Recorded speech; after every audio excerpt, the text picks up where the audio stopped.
제가 일상에서 사연 듣는 걸 정말로 좋아하는데 드디어 사연 신청자 입장이 되어보네요. 저는 과거에 황당하고 어이없는 경험을 한 사람입니다. 저는 남편하고 남들처럼 평범한 계기와 모습으로 만나서 연애를 했고 서로 결혼 생각이 들기 시작했을 때부터 자연스레 부부가 된 모습을 머릿속에 그리게 되었습니다. 그럴수록 결혼에 대한 확신이 생겼던 것 같아요. 제가 전문대를 나왔습니다. 2년제였고요. 대학을 나온 후에는 전공과 하등 상관없는 일을 하면서 지냈습니다. 돈은 그럭저럭 벌었는데 안정성을 따진다면 그렇게 좋은 직장은 아니었지요. 제가 그때 어디를 다니고 있었는가 하면 인터넷으로 여러 가지 물건을 파는 사무실에 몸을 담고 있었거든요. 옷도 팔고 인테리어 소품도 팔고 그런 인터넷 사이트가 뭔지 아시죠? 그런 걸 운영하는 곳이었습니다. 그래도 제가 그곳에 초창기 때부터 함께해온 일원이었기 때문에 급여는 적게 받지는 않았어요.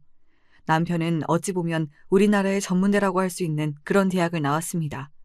미국에서 학교를 나왔어요. 남편이 미국에서 만 8년을 살다가 온 사람입니다. 영어도 의사소통에 문제 하나 없이 잘해요. 남편이 또 집에서 막내예요. 남자만 셋인 집에서 막내입니다. 자기 형들보다 남편이 많이 누리고 살면서 자랐고요. 막내라도 많이 배우고 많이 세상을 봐야 한다는 일념 아래 가족들이 팍팍 밀어줘서 미국도 갔던 것입니다. 시댁은 방앗간을 오래 한 집안이었습니다. 시아버지께서는 방앗간 일을 종종 도우시며 작게 철물점을 운영하셨고요. 이 철물점은 원래 시아버지께서 하려고 하셨던 게 아니라 고향 친구분이 차리셨던 것을 얼떨결에 잠시 몇 달 맡아주셨다가 그대로 주인이 되어버리신 경우였답니다. 그놈이 몸이 아파서 죽겠다고 하니까 나 말고는 가게를 봐줄 사람이 없다고 해서 내가 의리로 수락을 했던 것인데 그놈 자식이 제발 몸 낫게 해달라고 생긴 게 험하고 말투도 험하긴 해도 심성은 고운 놈이니까 제발 낫게 해달라고 내가 하늘의 기도를 너무 열심히 했었나 봐. 그때는 의료기술도 별로 좋지 않았는데 왜 기적같이 회복이 되고 지랄이람.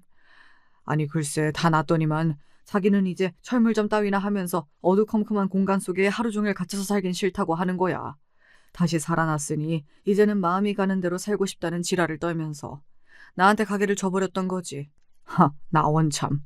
이놈의 가게를 내가 기회를 파서 어디 팔아치워야지. 그러다가 한 해가 가고 두 해가 가고 그러다 보니 세월을 다 맞아버렸네. 시아버지께서는 아직도 눈뜨고 코베인 기분이라 황당하기만 하다고 그러셨습니다. 하지만 정말로 적성에 안 맞으셨다면 그 철물점을 진작에 포기하셨겠지요. 그리고 점점 그 동네 사람들의 신뢰를 얻게 되면서 단골 손님들을 만드시다 보니까 은근히 재미를 붙이셨던 거예요. 시아버지의 고향 친구분은 성격이 괄괄하고 말투가 좀 거친 분이셨는데 시아버지께서는 그렇지 않으셨거든요. 사근사근 친절하게 설명을 잘 해주셨습니다. 특히나 뭘 모르는 아주머니 손님들한테도 무시를 하지 않으시고 설명도 잘 해주신 데다가 바가지를 안 씌우셨어요. 그 당시만 해도 여자들은 이런 거 봐도 모른다고 하면서 무시하고 안 알려주는 분위기가 만연했던 시기니까요. 시아버지의 장사법은 그 동네에 소소하게 화제가 되었고 그러면서 계속 돈이 벌렸던 것입니다. 남는 시간에는 방앗간에 가서 잡일도 하셨고요. 방앗간은 시어머니께서 운영을 하셨는데요. 전적으로 혼자 하시는 건 아니었고 같이 하는 인력이 있었습니다. 누구인가 하면 시아버지의 누나 되시는 분이었습니다. 제 남편에게는 고모요. 그러니까 시어머니 입장에서는 시누이 되시는 분이시죠. 요즘 시대에도 자기 시누이하고 가게를 하라고 그러면 쌍수를 들고 환영할 여자가 몇이나 될까요? 하물며 옛날이었고 더 하물며 고된 방앗간 일이었습니다. 가게도 좁았어요. 별로 넓지도 않았는데 그런 공간에서 시누이와 함께 방앗간을 해야 한다니. 상상만 해도 등줄기가 짜릿해집니다. 너무 소름이 돋아서요. 이런 괴담 같은 현실을 살아내신 시어머니가 정말이지 존경스럽습니다. 시어머니께서 성격이 그렇게 까다롭지 않은 분이라서 가능했던 것 같네요. 그리고 시고모님도 시자 유세를 막 부리고 그러신 분은 아니었다고 해요. 나중에는 건강이 좀 안 좋아지시고 그러면서 귀농을 결심하게 되면서 방앗간은 시어머니 혼자 하시게 됐고요. 늙으셔서 이제 일이 힘들어진 판국에 혼자 하시려니 벅차셨으나 세월을 머금으신 만큼 노련해지기도 하셨으니까요. 도사이셨습니다. 아무것도 모르는 새댁들이 쭈뼛쭈뼛거리며 쑥이 담긴 봉지만 들고 와도 그냥 알아서 다 해주셨다네요. 시어머니의 솜씨는 다 믿고 신뢰한다고 그 주변의 사람들이 입을 모았다지요. 그리고 자연스레 그 방앗간이 동네 사랑방의 역할을 어느 정도 하게 되어서요. 참기름 한 병 사러 오셔서는 왼종일 방앗간에 앉아서 떠들고 가시는 그런 어르신들이 비일비재하였습니다. 철물점과 방앗간은 거리가 가까운 편이라서 시아버지께서 자전거를 타고 슬슬 움직이시면 금방 도착하시는 거리였어요. 그리고 시부모님께서 사들이신 건물은 다른 동네에 있었고요. 아무리 조심하고 입단속을 해도 소문이라는 건 나기 마련이니까 괜히 이쪽 동네에다가 건물을 살 필요는 없지. 괜히 그랬다가 사달이나 나지. 시어머니께서는 그리 보셨고 시아버지 또한 전적으로 동의를 하셨다고 합니다. 아무리 서로 좋게 잘 지내며 오래 봐온 여기 일대 주민들이라고 하여도 사촌이 땅을 사면 배가 아픈 게 사람 마음인 법이라고 보셨던 거예요. 두 분이 정말 현명하셨지요. 건물은 3층짜리 상가였고요. 위치가 나쁘지 않았고 장사들도 다 잘 되고 있어서 아주 괜찮았습니다. 당연히 시간이 갈수록 값이 올랐고요. 시아버지께서는 소탈한 모습으로 손님들을 맞이하시며 수리일을 다니셨고 자전거는 정겹게 바른 모습이었으나 그런 것과는 상관없이 돈을 참으로 잘 벌고 계셨습니다. 돈이 되니까 그 철물점에 정을 붙이시며 계속 하셨던 것이지요. 방앗간 또한 한자리에서 꾸준히 단골 장사를 해온 데다가 시어머니께서 워낙 알뜰살뜰하게 사시는 분이었거든요. 절대 돈을 낭비하시는 일이 없었어요. 웬만하면 사치를 안 하셨습니다. 다니시는 교회에서 오랫도록 집사님이셨다가 권사님이 되셨던 날, 그때 처음으로 기념 삼아서 명품 가방 하나 사셨다고 하네요. 여담으로 그때 백화점에서 깜짝 놀랐대요. 시부모님이 놀라신 게 아니라 백화점 직원이 놀란 것이었지요. 뭐 찾으시는 거라도 있을까요? 단출한 시어머니의 차림새, 그리고 아주 소탈함이 넘쳐 흐르는 시아버지의 모습까지 백화점 직원이 떨떠름한 눈빛으로 쳐다보았다고 합니다. 딱 봐도 뭣도 없는 양반들이 호기심에 백화점 나들이를 하러 온 모양이라고 판단을 했던 것이죠. 제가 여기서 손가방이나 하나 좀 보려고요. 가방에 로고가 이렇게 박힌 게 제 눈에 예쁘더라고요. 네, 그러시군요. 그런데 여기는 그냥 일반 브랜드 매장이 아니라 명품 매장이라서요. 가격대가 맞는 게 없으실 거예요. 저기 고객님? 제 이야기 듣고 계시나요? 그거 그렇게 멋대로 만지시면 안 돼요. 손으로 막 그러시면 안 돼요. 사실 것도 아니시잖아요? 시어머니께서 마음에 드는 가방을 손으로 건드리시자마자 직원이 난리를 쳤다고 합니다. 시아버지께서는 여기는 장사를 요란하게 한다고 하시면서 그저 껄껄 웃으셨고요. 시어머니 또한 기분이 나빠하시기보다는 그저 호호 웃으셨다네요. 만진다고 달아요? 누가 보면 가방이 신생아 갓난쟁이인 줄 알겠어요.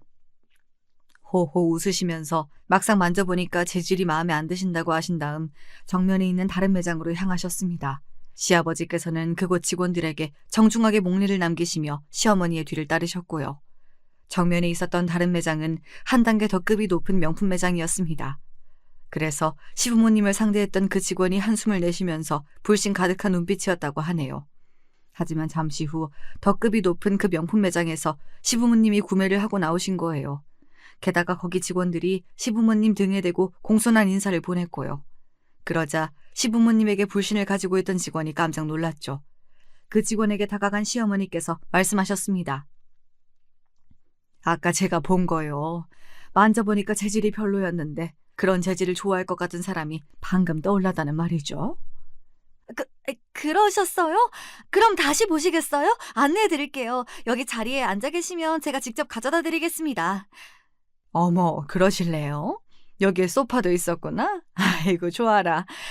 그럼 아까 그거 하고 비슷한 거 2개 정도 같이 볼 테니까 가져다 주실래요? 네, 고객님. 잠시만 기다려주세요. 아까와는 상황이 완전히 달라져 있었다네요. 푹신한 소파 자리로 시부모님은 안내되었고 그러자 다른 직원이 어디선가 음료와 다과를 준비해서 가져오더래요. 시부모님을 불신으로 쳐다봤던 그 직원은 더없이 정중하고 공손한 자세로 가방들을 직접 가져와서 이런저런 설명을 해주었고요. 시어머니께서는 고개를 끄덕끄덕 하시면서 하나를 고르셨습니다. 암만 해도 우리 형님은 이걸 좋아하실 것 같네. 당신 생각도 그렇지요? 글쎄, 나는 모르지. 당신이 모르면 누가 알아요? 누님 본인이 아시겠지. 전화해봐. 그러면 당신이 지금 전화 좀 드려봐요. 나는 어색해서 안 돼. 아휴, 대체 평생을 왜 이런담? 그냥 사. 웬만하면 좋아하시겠지. 저기요. 지금 우리 집사람이 고른 그걸로 주시오. 여기 카드 가져가서 결제해요. 시아버지께서는 골치 아프다는 듯 직원에게 카드를 내미셨습니다. 공손하게 카드를 받아든 직원이 시아버지의 다음 발언에 놀란 표정을 감추지 못하였고요. 결제는 한 번에.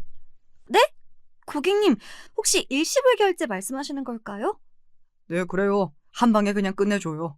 네, 알겠습니다. 고가의 명품 가방을 일시불로 덤덤하게 결제하겠다는 시부모님의 앞에서 그 백화점 직원은 이제서야 진정으로 허리가 깊숙이 숙여졌지요.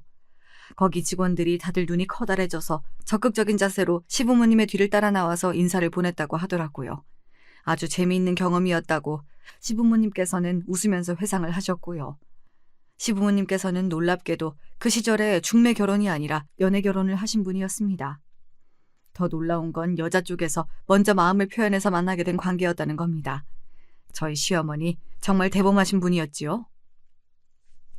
얼굴도 못생겨가지고 사는 형편도 좋지가 못해서 행색도 꼬질꼬질했는데 그래도 나한테 와서 내가 좋다고 말을 꺼냈던 그 용기가 참으로 가상했지. 그 자신감이 대단했어. 옛날 그때를 떠올리실 때마다 시아버지께서는 입가에 웃음이 지어지는 모양이었습니다. 그런 이야기가 꺼내실 때마다 시어머니께서 짜증스레 눈을 흘기시는 그 반응이 재미있어서 그러시는 것 같기도 하였고요. 어쨌거나 두 분이 결실을 맺었다는 게 중요한 거 아니겠어요. 첫 아들이 태어났고 시어머니께서 처음부터 아들을 낳으셨다는 것에 무척 기뻐하셨다고 합니다. 그리고 이윽고 두 번째로 아들이 태어났지요. 아들만 연속으로 낳다니 시어머니께서는 무척이나 뿌듯해하셨다고 합니다. 하지만 천천히 눈을 돌려서 보니까 당신의 시댁에는 고추밭이 풍년이었습니다. 시어머니의 시어머니, 즉 당시에는 살아계셨던 저희 시어머니 되시는 분께서 말씀하셨습니다. 다음번에는 꼭 딸을 낳아라. 객기를 부리며 싫다고 대답할 수도 없었습니다. 가만 보니까 당신의 친정에도 고추밭이 일구어지고 있었거든요. 시어머니께서는 근심에 잠기셨지요. 첫째, 둘째와는 다르게 조금 터울을 두고서 셋째가 태어났어요. 그리고 또 아들이었습니다. 당신의 친정 식구들이 크게 실망을 해서 입맛이나 멋쩍게 쩝쩝다시는 모습을 시어머니께서는 보고 마셨습니다. 분노의 결심이 섰지요. 너는 우리 집의 셋째이자 막내야. 알았지? 더 이상 나는 자식을 안 낳을 테니까. 시어머니께서는 넷째는 없다고 못을 박으셨습니다. 갓난아기 시절부터 얌전하고 해맑았던 제 남편은 그 소리를 듣고서 그저 배시시 웃었다고 하네요. 양가의 어른들은 그러면 앞으로 영원히 딸을 안 낳을 거냐고 잔소리를 하셨습니다. 그 앞에서 시부모님께서 이렇게 대답을 하셨지요. 넷째를 낳으면 넷째도 아들일 것만 같다고요. 그래서 그 다음부터는 아무도 넷째 이야기, 딸 이야기를 시부모님의 앞에서 안 꺼냈다고 합니다. 딸이기를 유독 염원했던 상황에서 나온 아들이라 그랬을까요? 막내인 제 남편은 자기 형들보다 애교가 좀 있는 성격이었어요. 어렸을 때부터 원래 그랬고요. 그러면서 사랑을 독차지하게 되었습니다. 시부모님께서는 열심히 성실하게 부지런 떨며 사신 덕분에 금전적인 부분에서는 날이 갈수록 아쉬운 게 없어져 갔으나 단 하나 마음을 복잡하게 하는 문제가 있었죠.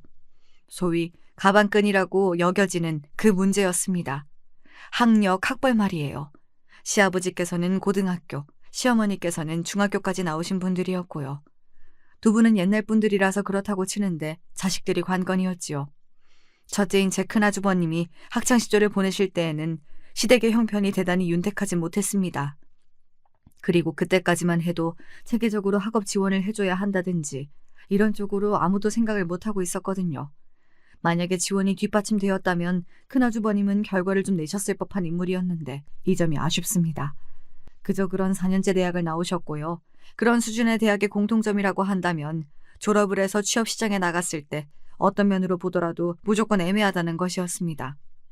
큰아주버님은 평범한 중소기업에 들어가서 일을 하시다가 미래가 안 보인다는 생각으로 철물점이나 방앗간 일을 기웃거려 보았으나 적성에 조금도 맞지 않았지요.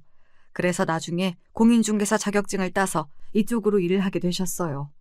그래도 맞는 길을 찾아서 나아가신 부분이 정말 대단하고 멋있으시죠. 장남이 공인중개사가 되다 보니까 시부모님도 이제 부동산 쪽으로 어려워할 일이 없게 되었다면서 무척이나 좋아하셨습니다. 둘째가 작은 아주버님이신데 그저 그런 4년제 대학을 목표로 하셨다가 미끄러지셨습니다. 재수를 한 끝에 그저 그런 4년제 대학에 들어가셨어요. 누가 굳이 물어보지도 않지만 내가 그 대학을 재수해서 들어갔다는 건 아무튼 비밀이야. 그 정도 대학은 재수를 해서 들어가는 법이 거의 없었으니까요. 그 정도 대학에 다니다가 자퇴를 하고 재수를 해서 더 좋은 대학에 가는 경우는 많았지만요. 작은 아주버님이 하마터면 재수가 아니라 삼수를 할 뻔했다는 것은 더더욱 비밀이었습니다. 심지어 성적 관리도 잘 안 되었다고 하네요. 그걸 들고서 괜찮은 회사에 들어가는 것은 불가능이었고요. 성적은 안 보고 대학 간판 정도만 보는 흔하게 널린 중소기업에나 들어가실 수 있었죠. 문제는 그런 곳에서도 작은 아주버님은 적응을 못하시고 배우는 게 느리셔서 헤매다가 그만두셨다는 것입니다. 그만두셨던 과정이 사실은 쫓겨나는 모양새였다는 것은 비밀입니다. 이렇듯 비밀이 많기도 한 작은 아주버님은 기세 좋게 철물점 일을 해보겠다고 하셨다가 시아버지의 혈압을 터뜨릴 뻔하셨고요. 방앗간 일을 돕겠다고 하셨다가 시고모님께 주걱으로 머리를 맞으셨습니다. 가실 데가 없었어요. 그런 작은 아주버님을 치근하게 바라봐준 사람도 있던 모양이었습니다. 사람이 죽으라는 법은 없나 봐요. 대학을 같이 다녔던 작은 아주버님의 동기가 알고 보니 집안이 인테리어 사업을 하는 경우였던 거예요. 야, 너 나랑 다니면서 일이나 배울래? 됐어. 이번에는 일하다가 내 꼬라지가 답답하다면서 페인트통으로 맞을까봐 겁이 난다. 그렇게 머리 쓸 일도 없어. 그냥 하라는 것만 하면 돼. 일단 해보고 괜찮은지 한번 생각을 해봐. 그래? 형이 그렇게까지 말을 한다면요. 한번 해볼게. 작은 아주버님의 대학 동기는 동기이긴 했으나 나이가 2살 더 연상이었습니다. 그렇습니다. 그분도 현역 입학이 아니었던 거예요. 그래서 두 사람이 더 잘 맞았나 봐요. 작은 아주버님은 얼떨결에 그렇게 인맥으로 인테리어 쪽 일을 시작하게 되셨고 의외의 적성을 찾으셔서 그쪽 업계에 눌러 앉으셨습니다. 이래서 사람 일은 모르는 거라고 하는가 봐요. 아주버님들 두 분이 이런 것만 봐도 왠지 결이 다르시지요. 성격이 모나지 않고 둥글둥글하다는 점은 아주 두 분이 비슷하시답니다. 시부모님께서 그러신 분들이라 아주버님들도 분쟁 싫어하고 머리 아픈 일은 슬그머니 외면하는 기질이 비슷하게 있는 것 같아요. 그런 두 분이 억센 배우자들을 동일하게 맞이했다는 점이 아주 재미있는 대목입니다. 시댁에서 아쉬워했던 점이 바로 가방끈의 길이잖아요. 사람이 재력을 얻고 나면 권력을 탐하게 된다는 말처럼 그랬던 것 같아요. 이왕이면 시부모님께서 당신의 자식들이 엘리트 소리 좀 듣고 산 여자들과 결혼하기를 원하셨습니다. 그래야 태어날 손주들의 공부머리가 좋지 않겠냐는 생각도 좀 하셨고요. 돈은 크게 개의치 않으니 집안 형편이 어찌됐든지 간에 공부를 아주 잘하는 며느리들을 데려오라고 두 분은 아주버님들을 향해 일찍이 당부를 해놓으셨습니다. 그리고 아주버님들은 두 분 다 서울대를 나온 여자들과 결혼을 하셨습니다. 학벌주의, 명문대의 최고봉이라고 할 수 있는 바로 그 서울대 말입니다. 제가 어쩌다가 서울대 출신들과 동서지간이 되었는지 이런 앞날이 펼쳐져 있을 줄은 상상도 못하는 채로 저는 유년 시절을 보낸 아이였네요. 저의 지난 이야기를 좀 해볼까요? 제가 기억하는 한 아주 어렸을 때부터 집안의 분위기는 좋지 못했어요. 친정아버지라는 인간은 아무런 도움이 안 되었습니다. 친정엄마의 얼굴은 자주 얼룩덜룩하게 물들어 있었어요. 파란색, 보라색. 엄마의 얼굴에 물들어 있는 멍자국들을 쳐다보며 저는 자랐습니다. 황당한 건 말이죠. 아버지가 먼저 만나자고 사정을 해서 두 분이 처음에 교제를 시작했던 사이라는 것입니다.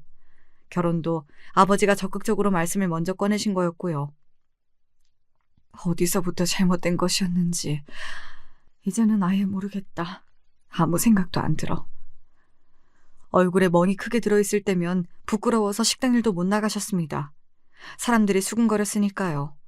그럴 때면 엄마는 기력 없이 한숨만 내쉬며 집안에 앉아 계셨지요. 엄마가 말씀하시기를 아버지가 분명 처음에는 안 그런 남자였다고 하셨어요.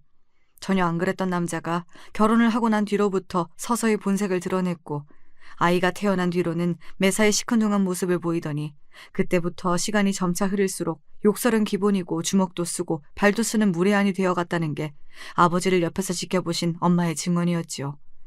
저희 가족의 모습을 지켜본 사람들이 말했습니다.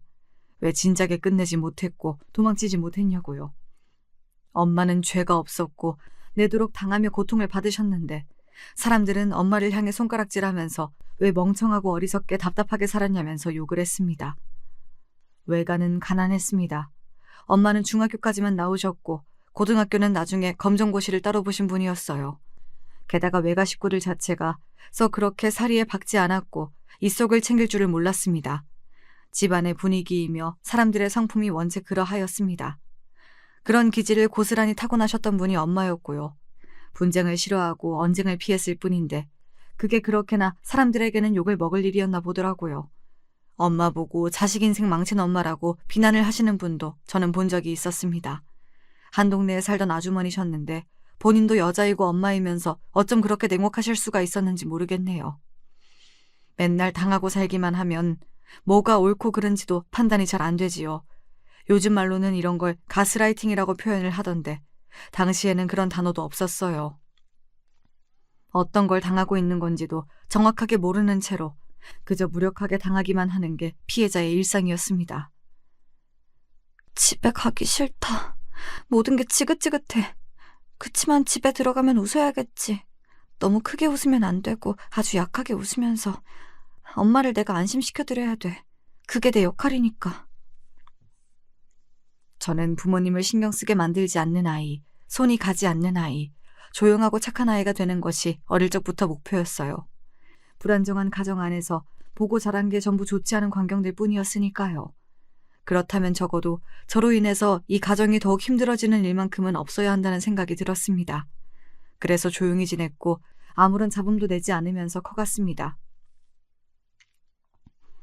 눈치를 보느라 바빠서 학교에 준비물을 사야 하는데 그게 값이 비싸면 그냥 학교에서 창피를 당하고 혼이 날지언정 그 준비물 비용을 달라고 말을 못 꺼냈고 고기 반찬이나 햄 반찬 혹은 계란말이 같은 걸 원 없이 뜨끈한 쌀밥과 먹어보는 게 소원이었지만 꾹 참으면서 도리어 먹는 양도 적게 먹었습니다. 그래야 제가 도움이 될 것만 같았거든요. 식량을 축내는 자식이 되고 싶지 않았던 것 같아요. 어른이 어른답지 못하면 그 밑에서 아이는 아이답지 못하게 자라더라고요. 제 경험담입니다. 중학생 때 학교에서 동아리 활동이라는 걸 꼭 해야 한다고 해서 억지로 시작을 했었어요. 독서와 관련된 동아리였는데 솔직하게 뭔 활동을 했었는지는 모르겠으나 그 동아리에서 만난 친구들하고 친해져서 제 마음에 안식처가 생겼던 게 아주 중요한 일이었지요. 그런 의미에서 중학교 시절의 그 동아리가 저를 구원해 주었던 것이나 다름없어요.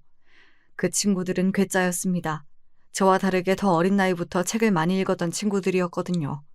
전부 다 두꺼운 안경들을 쓰고 있었지요. 친해지고 난 다음에 저희 부모님이 사이가 안 좋고 집구석에서 좋은 일이라고는 경험해 본 적이 없다고 제가 털어놓았는데요. 그렇게 말을 하고 나서 괜히 털어놓았나 싶은 후회가 들었는데 친구들의 반응이 의외였어요. 전부 다 안경 너머에 눈을 반짝이고 있었거든요. 그러면 너는 주인공이구나. 주인공이라는 게 갑자기 무슨 의미야? 우리 집이 그러고 산다는데 내가 왜 주인공이야? 원래 평범한 사람들은 주인공을 못해. 특별한 경험이 있어야 주인공이 되는 거야. 정말? 뭔가 이상한데? 혹시 만에 하나 우리 부모님이 이혼을 하시면? 부모님이 이혼을 했는데 그 자식이 주인공이 될 수가 있어?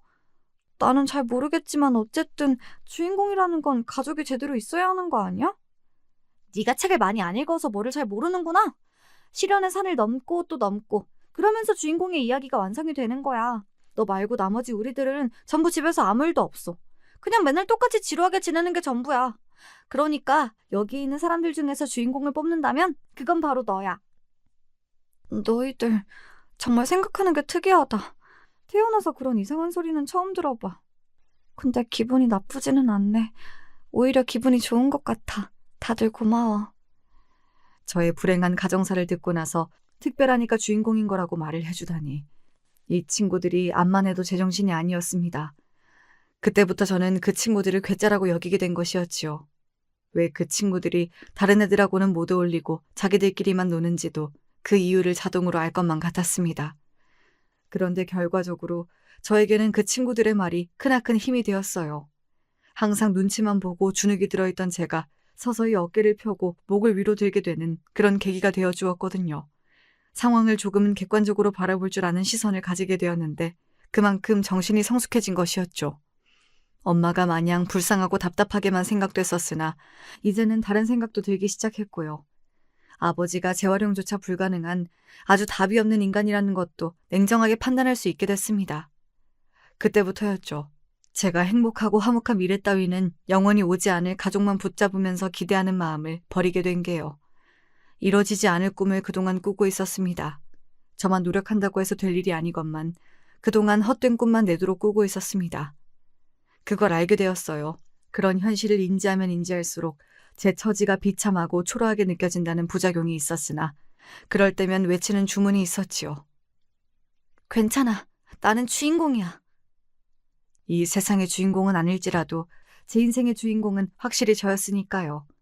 부모님의 문제와 상관없이 제 일상에 집중하면서 제 인생에서 다시는 돌아오지 않을 학창시절을 최대한 즐기고 누리려고 노력을 했습니다. 고등학교 시절에는 아르바이트를 하면서 제 용돈을 벌었고요. 그리고 고등학교 졸업 전에 부모님이 이혼을 하셨습니다. 이혼 사유는 아주 간단하고 명료하였습니다. 아버지가 바람이 나셨기 때문입니다. 아버지는 새 여자와 새 출발을 하기 위해 처자식을 버리고자 하였습니다. 엄마는 울부짖으셨습니다. 그러면 내 인생에 남는 게 뭐야? 멍이 들 정도로 당신의 가슴을 세게 두드리며 한탄을 하셨고 저는 그런 엄마의 팔을 잡아드렸지요. 엄마, 그냥 이참에 아버지하고 끝내세요. 너는 모르는 소리 하지 마라. 내가 누구 좋으라고 이혼을 해줘. 누구 좋으라고. 엄마 좋으시라고요. 뭐? 내가 지금 억울하고 분해서 죽겠는데 이혼을 하는 게 어떻게 나 좋은 일이라는 거야. 그게 말이나 되니? 네, 지금 이혼 안 하시고 그렇게 악에 받쳐서 아버지를 붙잡으시잖아요? 그러면 모래를 쥐고 계시는 거나 다름 없어질 거예요. 모래는 결국 손가락 사이로 다 빠져나가겠죠. 엄마가 이혼을 안 해주셔도 아버지가 그 여자랑 같이 사는 걸 막으실 수가 없잖아요. 그럼 결국 엄마만 고통스러운 거죠. 엄마의 인생은 계속 아버지한테 잡혀있는 것이 되겠지요. 분하고 억울하고. 그렇다고 해서 인생을 바로잡을 기회를 놓치지 마세요. 이제라도 다르게 사셔야죠. 그냥 내려놓으세요. 다 내려놓고 엄마의 인생을 찾으세요. 엄마의 인생은 엄마가 주인공인 거예요. 너, 네가 언제 이렇게 다 커버렸니? 네가 그런 생각까지 할 수 있는 애였어? 제가 벌써 18살인데요. 엄마가 저를 보지 않고 계시는 동안에도 저는 무럭무럭 자라고 있었어요. 엄마는 당신의 두 손에 얼굴을 가득 묻고 한참이나 흐느껴 오셨습니다. 저는 이 흐느낌이 먹고 나면 두 분의 결혼 생활도 끝이라는 직감이 들었습니다. 엄마는 얼마 되지도 않는 집안의 재산을 거의 대부분 차지하는 것을 조건으로 이혼을 하셨습니다. 자식인 저를 엄마가 전적으로 책임지게 되셨기 때문에 그 돈이라도 챙길 수 있었던 것이죠. 엄마는 이제 아무런 미련도 후회도 없다는 얼굴로 아버지와 이혼을 하셨는데요. 그때 아버지의 표정이 참으로 묘하게 보였어요. 엄마가 당신에게 처절하게 매달리는 모습을 기대하셨던 걸까요? 웃기지도 않네요. 저는 후련한 기색으로 덤덤하게 아버지를 바라볼 뿐이었고요. 마지막으로 꾸벅 인사를 남긴 게 전부였던 저와는 다르게 아버지는 복잡한 시선으로 저를 끝까지 바라보고 계셨습니다. 가장의 역할도 못했던 주제에 바람이 난 여자와 꼭 결혼을 하고 싶어 하셨던 이유가 있더라고요. 첫째로는 그 여자가 돈이 좀 있는 여자였기 때문이고요. 둘째로는 그 여자가 임신을 했기 때문입니다. 저희 부모님이 이혼을 하셨을 때는 그 여자가 이미 거의 만삭에 가까웠고요. 참고로 그 여자 또한 아버지가 두 번째 결혼이었는데요. 첫 번째 결혼은 사별로 끝이 난 모양이었어요. 사별한 배우자와의 사이에서 아이가 하나 있었고요. 아들에게는 아버지가 꼭 필요하다는 논리를 들며 저희 아버지와 그 여자가 그렇게나 열렬히 붙어먹었던 모양입니다. 두 사람이 얼마나 추잡한 새 출발을 해서 살든 말든 저는 관심이 없었지요. 엄마 또한 부디 그러시기를 바라는 마음으로 살았습니다. 공부에 큰 흥미도 재능도 뜻도 없었던 저는 대학을 아예 안 갈까도 싶었으나 학비가 거의 들지 않는 데다가 취업에도 도움이 될 것 같은 전문대가 보여서 그곳에 진학을 했던 거예요. 중학교 동창인 괴짜 친구들하고는 성인이 된 후에도 연락을 꾸준히 주고받았는데요. 여전히 독특한 생각들을 하고 사는 그 친구들 덕분에 저는 항상 열린 눈과 귀로 살아가는 사람이 될 수 있었던 듯 싶어요. 인터넷 쇼핑몰을 본격적으로 운영하는 곳에 들어가서 물건의 종류와 상관없이 다 동일하게 들여와서 판매를 해야 한다는 아이디어도 내게 되었고요. 처음에는 빈약하게 짝이 없는 작은 사무실이었지요. 초반에 휘청휘청하면서 위기도 맞이하였고요. 그러나 저는 의리를 지키며 자리를 지켰습니다. 그렇게 지내던 중에 의리 없기로는 제 인생에서 최고봉인 인물이었던 아버지에게서 연락이 왔던 것입니다. 정확히는 엄마에게 연락이 온 걸 제가 전해 들은 것이었고요. 네? 아버지가 돈을 그렇게나 많이 버셨다고요? 사업? 주식? 뭔지 잘 모르겠지만 어쨌든 하는 것마다 전부 잘 되셨다는 것만은 알겠어요. 그런데 제가 궁금한 건 그렇게 버신 재산을 왜 저희한테 주신다는 거예요? 갑자기요? 그게 네 아버지가 벌을 받은 모양이야. 벌을 받았다면 그렇게 부자가 되지도 않으셨겠죠. 그게 아니라 지금 네 아버지 몸이 많이 안 좋다고 그러네. 아무래도 살 날이 그리 오래 남지 않은 모양이야. 아버지가 그러면 시한부라는 소리예요? 잠깐만요. 그렇다고 쳐도요. 그 바람 피워서 결혼한 여자가 있잖아요. 아버지 애를 임신했던 거 아니었어요? 그 애가 이제는 지금 학교를 다니고 있을 텐데요. 아, 그 여자가 원래 키우고 있던 자기 아들도 있을 테고요. 자기 애가 아니라더라. 네? 설마 그 여자가 아버지의 아이를 임신한 게 아니었다는 이야기예요? 엄마가 한숨을 크게 내쉬시는 앞에서 저는 말문이 막혀버린 상태였습니다. 아버지는 그 이후로 운수가 대통하셔서 돈길만 걸어오신 모양이었어요. 그런데 정말 기가 막힌 일이 있었던 것입니다. 아버지와 바람난 그 여자, 그러니까 상간녀 사이에서 태어난 아이가 아버지의 친자가 아니었던 거예요. 아이가 너무 얼굴이 외탕만한 것 같아서 아버지는 진작에 의심을 하고는 계셨다네요. 그러던 어느 날 아버지는 계속 몸이 안 좋아서 큰 병원에 가서 검사를 받으셨고 당신에게 남은 시간이 그리 얼마 되지 않는다는 걸 알게 되셨습니다. 청천벽력이었으나 주저앉아 계실 수만은 없어서 얼른 움직이셨는데 가장 먼저 하신 게 친자 검사였던 거예요. 아니나 다를까 그 아이는 상간녀하고만 피가 이어진 관계였고 아버지와는 피 한 방울 안 섞인 관계였습니다. 게다가 원래 상간녀가 자기 전남편 사이에서 낳아서 기르고 있던 아들은 커갈수록 통제 불가능한 사고뭉치가 되어 있었지요. 치료의 희망은 없고 살 때까지 살다가 가는 수밖에 없다는 걸 병원을 돌며 재차 확인받으신 아버지의 머릿속에 엄마와 제가 떠올랐습니다. 그리고 제가 정말 시도도 못한다는 말처럼 아버지와 생긴 게 진짜 판박이었거든요. 성격은 전혀 안 닮았는데 외모가 정말 자랄수록 아버지와 비슷해진 경우입니다. 특유의 인매나 끝이 뾰족한 턱은 그대로 복사를 해놓은 수준이었고요. 상황이 그렇게 흘러가자 아버지는 상간녀에 대한 괘씸함과 저와 엄마에 대한 죄책감, 그리고 친자식에게 재산을 남겨주고 싶다는 바람이 드셨습니다. 그래서 연락을 해오신 것이었어요. 이 엄청난 일을 어찌 마주하면 좋을지 한숨만 나오는 상황이었는데 남은 시간은 별로 없었고 가능한 한 빨리 재산의 정리가 이루어져야 하는 상황이었습니다. 아직 그 상간녀는 아버지가 시한부라는 걸 몰랐거든요. 그러나 들키는 건 시간 문제였고 재산 정리를 아버지는 빨리 하고 싶어 하셨어요. 무력하고 멍청했던 게 과거의 나였는데 이제는 지금만큼은 절대 그래선 안 되겠지. 우리 딸을 위해서라도 내가 정신 차리고 움직여야겠어. 엄마는 전에 없이 열의가 가득한 눈빛을 하셨습니다. 그리고 재산 문제에 있어서 아버지와 단 둘이 단판을 짓겠다고 하셨어요. 저는 엄마가 내리시는 결정을 존중하겠다고 하였고요. 결과적으로 아버지의 모든 재산이 친자식인 저한테 왔습니다. 아버지는 당신의 피를 이어받은 이 세상의 유일한 자식에게 모든 걸 주고 떠나셨지요. 그 상간녀 측은 얻을 수 있는 게 없었습니다. 아버지가 미리 다 손을 써놓고 정리를 다 하셨던 데다가 돌아가시기 단 며칠 전에야 시한부라는 사실을 상간녀 측이 알았거든요. 아버지나 상간녀나 똑같이 벌을 받게 된 모양새로 결론이 났습니다. 아버지가 떠나신 이후 엄마는 외가로 가셔서 외할머니와 둘이 지내셨고요. 저는 열심히 사회생활을 하다가 남편이라는 인연까지 만나게 됐던 거예요. 미국에서 지냈던 것 덕분인지 뭔지 남편은 마냥 해맑고 편견도 없고 긍정적이었습니다. 저의 어두웠던 유년 시절을 떠올리며 남편이 부럽기도 하였네요. 이혼 가정에다가 전문대 졸업, 안정성 측면에서는 탄탄하지 못한 직장까지.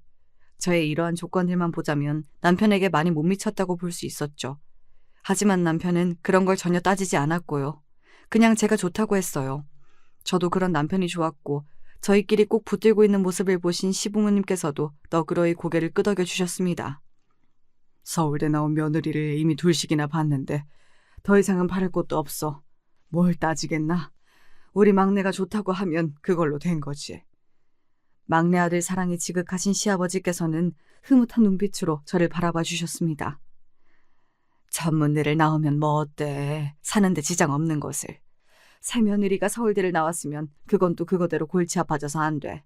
잘난 척하는 주둥이가 하나 더 늘어나는 거잖아. 아이쿠야, 더는 안 되지. 시어머니께서는 그런 말씀을 연신 중얼거리시며 저를 기꺼이 새 며느리로 허락해 주셨고요. 저는 시부모님께서 크게 묻지도 따지지도 않고 환영해 주실 줄을 몰랐기 때문에 어안이 벙벙했던 것 같아요. 두 분은 미국까지 가서 살면서 공부하다가 온 똑똑한 막내 아들이 좋다고 하는 여자라면 무조건 안 좋을 일이 없다고 하셨습니다. 앞으로 천천히 서로에 대해 알아가면 될 일이지 미리 그렇게 이것저것 재고 따지고 될 것도 전혀 없다고 하셨고요. 저는 남편의 유유자적한 기질이 미국에서 온 게 아니라 유전에서 비롯되었다는 생각을 그제야 처음 하게 되었지요. 난관일 거라고 생각했던 시부모님과는 아무런 마찰도 없었습니다. 그런데 전혀 별다른 생각이 없었던 쪽에서 문제가 터지더라고요. 이래서 인생은 의외의 연속이라고 하는 건가 봐요. 제 아주버님의 서울대 부인들 말입니다. 제 손이동서 두 분이 함께 서울대 동문안이라고 할까봐 세트이더라고요. 둘이 한 세트요. 시어머니께서 그러셨어요. 제 손이동서들이 워낙 자기들끼리만 아는 소리를 떠들고 자기들끼리만 뭉쳐서 행동하는 경향이 있다고요. 그 이야기를 듣고 나서 그냥 그런가 보다 싶었는데 그걸 제가 직접 겪게 되었던 거예요. 며느리들끼리 인사 나누고 친목을 나누라고 하면서 시부모님께서 카드 한 장을 내어주셨습니다. 맛있는 밥 한 끼를 같이 먹으라고요. 근사한 식당에 다녀오라는 말씀을 들으며 저는 신이 나서 눈을 빛냈습니다. 하지만 카드를 받아드는 큰 형님이나 그 옆에 작은 형님은 저하고 낯빛이 그때 좀 달랐어요. 날짜는 언제로 할까요? 두 분이 편하신 대로 제가 맞출게요. 제가 그렇게 먼저 온을 띄우자 형님들은 머쓱한 기색으로 고개만 끄덕이실 뿐이었어요. 사람 맥 빠지게 왜 저러시나 싶었는데 지켜보시던 시어머니께서 소리 없이 한숨을 내쉬며 고개를 돌리시는 게 보였답니다. 서울대 출신 형님들이 여태 집안에서 한 가닥씩 하고 계셨다는 것을 저는 느낄 수 있었고요. 얼마 뒤 고급 소갈비 식당에서 만나는 것으로 일정이 잡혔습니다. 그곳은 시아버지께서 추천해 주신 장소이기도 했어요. 남편도 거기를 가봤는데 아주 맛있는 곳이라고 했어요. 듣기만 해도 침이 고이더라고요. 기대를 많이 하고서 그날 도착을 했지요. 안녕하세요 형님들, 저 왔어요. 명랑하게 인사를 드리면서 테이블로 다가갔는데 두 분이 똥 씹은 표정으로 저를 보시는 게 아니겠어요. 게다가 4인 테이블석이었는데 두 분이 마주보고 앉으신 상태였어요. 본능적으로 저는 이쪽도 저쪽도 옆으로 가서 앉기가 상당히 민망할 것 같다는 예감이 들었습니다. 게다가 이제 보니까 테이블에 이미 음식이 나와 있었고 두 분이 이제 막 드시기 시작한 그런 때였더라고요. 제가 시간 맞춰 잘 온 줄 알았는데 그래도 제가 좀 늦었나 보네요. 저기 그런데 제가 어느 쪽에 가서 앉으면 좋을까요? 혹시 두 분이 나란히 앉으신다면 그렇게 해도 좋고요. 제가 옆에 앉으면 불편해하실까봐 두 분이 혹시 나란히 옆으로 앉으실 거냐는 질문까지 드렸습니다. 제 딴에는 온 사력을 다한 것이었죠. 바로 그때 메인 메뉴인 소갈비가 가득 담긴 접시가 도착을 했습니다.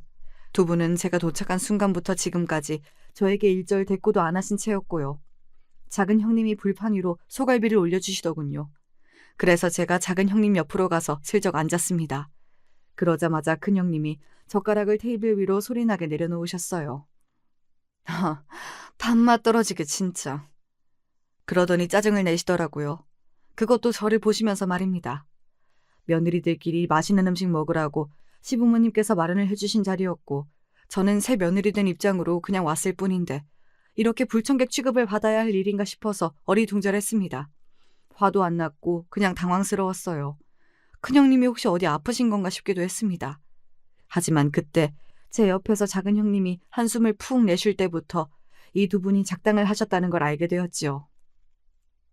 그러게요. 갑자기 이 식사의 품격이 확 떨어지는 것만 같아요. 뭔 놈의 품격이냐고 묻고 싶었습니다. 당장 따져 물을까 하다가 어디까지 가나 보자 싶어서 형님들을 번갈아 쳐다봤지요. 그랬더니 큰형님이 피식 비웃으면서 저한테 이러시더군요. 눈치가 없나 봐? 살면서 그런 소리 꽤 들었지? 눈치 없다는 소리. 글쎄요. 별로 그런 소리는 들어본 적이 없는데요. 제가 지금 이 상황이 어떻게 된 건지 모르겠거든요. 이런 걸 보면 제가 눈치가 되게 좋은 사람은 아닌 것 같네요. 그러니까 말씀을 해주시겠어요? 지금 저를 왜 이렇게 불편하게 대하시는 건지? 당연히 불편할 수밖에 없는 거 아닌가? 머리가 달렸으면 생각이라는 걸 해봐. 어디 이름 없는 대학 같지도 않은 전문대를 나온 주제에 어떻게 서울대를 나온 우리하고 다짜고짜 맘먹으려고 들어? 네? 제가 지금 잘못 들은 거 아니죠? 서울대 나오신 게 그래서 뭐요? 전문대를 나온 제가 서울대를 나오신 두 분 앞에서 고개를 조아리며 겸상을 해도 되는지 정중하게 여쭈고 허락을 구하기라도 했어야 했다는 건가요? 설마 그건 아니죠? 제정신이라면 그런 발상은 못 하실 거라고 믿어요. 뭐야? 말하는 꼬라지가 아주 대단하다. 역시 못 배워 처먹으면 수준이 저급할 수밖에 없구나. 그런 식으로 우리를 끌어내리려고 얄팍한 수를 써봤자 소용없어. 안 통하니까. 좋은 말로 할 때 사라져. 두 분 어쩜 이렇게 유치하세요? 서울대고 나발이고 나이 먹고 이러는 거 너무 유치한 거 아닌가요? 아버님, 어머님한테 다 말씀을 드려야겠네요. 두 분이 이런 분들인 줄 몰랐습니다. 제가 단호하게 말씀을 드리자 두 분이 동시에 저를 비웃으셨어요. 집안에서 사랑받으며 커온 막내 아들의 옆자리를 꿰찬 것 하나로 너무 기세등등한 것 아니냐며. 그래봤자 저라는 인물 자체는 아무 보잘것 없으니 서울대 출신인 본인들하고는 게임이 안 된다고 하셨습니다. 작은 형님은 저보고 이만 꺼지라는 듯 팔로 저를 슬쩍 밀어내기까지 하셨어요. 그래서 제가 친절하게 밀려나 드렸고요. 미련 없이 그곳을 나와서 시댁으로 향했습니다. 그리고 몇 시간 뒤 시댁으로 오라는 호출을 받고 형님들이 삐딱한 자세로 입장을 하셨죠. 근데 시부모님, 아주버님들, 제 남편까지 다 모여있는 것에 흠칫하셨습니다. 편파적이고 편향적인 수준 낮은 고자질 하나로 지금 이런 자리가 만들어졌다는 게 믿어지지가 않네요. 큰형님이 근엄하게 외치셨고 작은 형님도 따라서 입을 열려던 그 순간이었습니다. 작은 아주버님이 다급하게 자기 부인의 팔을 잡아 끈 것이죠. 그리고 얼른 귀에 속닥거리셨어요. 귓속말을 들으신 작은 형님의 낯빛이 창백해졌죠. 저는 그렇게 생각 안 합니다. 아까는 식당에서 저희가 실수를, 아니지, 잘못을 명백히 저질렀거든요. 너무 큰 잘못이었고 반성을 하고 있습니다. 작은 형님이 딱딱하게 굳은 표정으로 입가를 떨며 그렇게 말하자 큰 형님이 깜짝 놀라셨습니다. 갑자기 미치기라도 한 거냐고 작게 물으셨는데 다른 사람들한테도 다 들렸습니다. 왜 그러냐는 채근이 이어지자 작은 형님이 결국 이렇게 외치고 마셨어요. 200억대 자산가라고 하잖아요. 빌딩 주인이라고 하는데 그럼 어떡해요? 홧김에 외치시고는 민망하며 헛기침을 하셨고요. 큰형님은 어안이 벙벙한 채로 저를 보셨다가 다른 사람들을 보셨습니다. 공인중개사인 작은 아주버님이 측은한 눈빛을 보내시며 고개를 끄덕이셨고 그걸 보신 큰형님이 그제서야 입을 틀어막으시며 자리에 주저앉으셨어요. 간신히 버티고 계셨던 것인지 다리에 힘이 풀린 작은 형님도 따라서 주저앉으셨고요. 저기, 동서? 우리 동서한테 아까는 내가 좀 심했지? 내가 요새 일이 좀 안 풀려서 스트레스가 심해서 그랬나 봐. 정말 미안해요. 이젠 안 그럴게요. 우리 앞으로 잘 지내봐요. 갑자기 웬 존댓말까지 하시더군요. 그 잘난 서울대 출신께서 이렇게 금방 무너지셔도 되는가 싶었으나 식은땀까지 금세 흘리시는 모습에 괜히 모난 마음은 더 갖지 말아야겠다 싶더군요. 형님들은 공부를 무척 잘하셨으나 공통적으로 친정에 돈은 썩 그렇게 없었거든요. 개천용 비슷한 경우였지요. 저는 돌아가신 아버지에게서 재산을 싹 물려받았고 그걸 현명하게 관리해오고 있었습니다. 시댁에 공개된 저의 재산 수준 앞에서 형님들은 완전히 넋이 빠질 수밖에 없었죠. 아주버님들도 많이 놀라신 상태였고 남편만 싱글벙글이었습니다. 시부모님께서는 역시 우리 막내가 최고라면서 엄지를 들고 계셨고요. 그래서 어쩌다 보니 사랑받고 커온 막내 아들에 이어서 사랑받는 막내 며느리까지 저희 부부가 세트가 되어버렸네요. 형님들이요? 그 이후로 찍소리도 안 하셨답니다. 서울대의 시옷자도 그 이후로 제가 들어본 적이 없는 것 같네요. 어쨌든 남편하고 화목한 가정을 이루어서 잘 살고 있으니 제가 주인공인 저의 인생 여기까지 잘 흘러온 듯 싶습니다.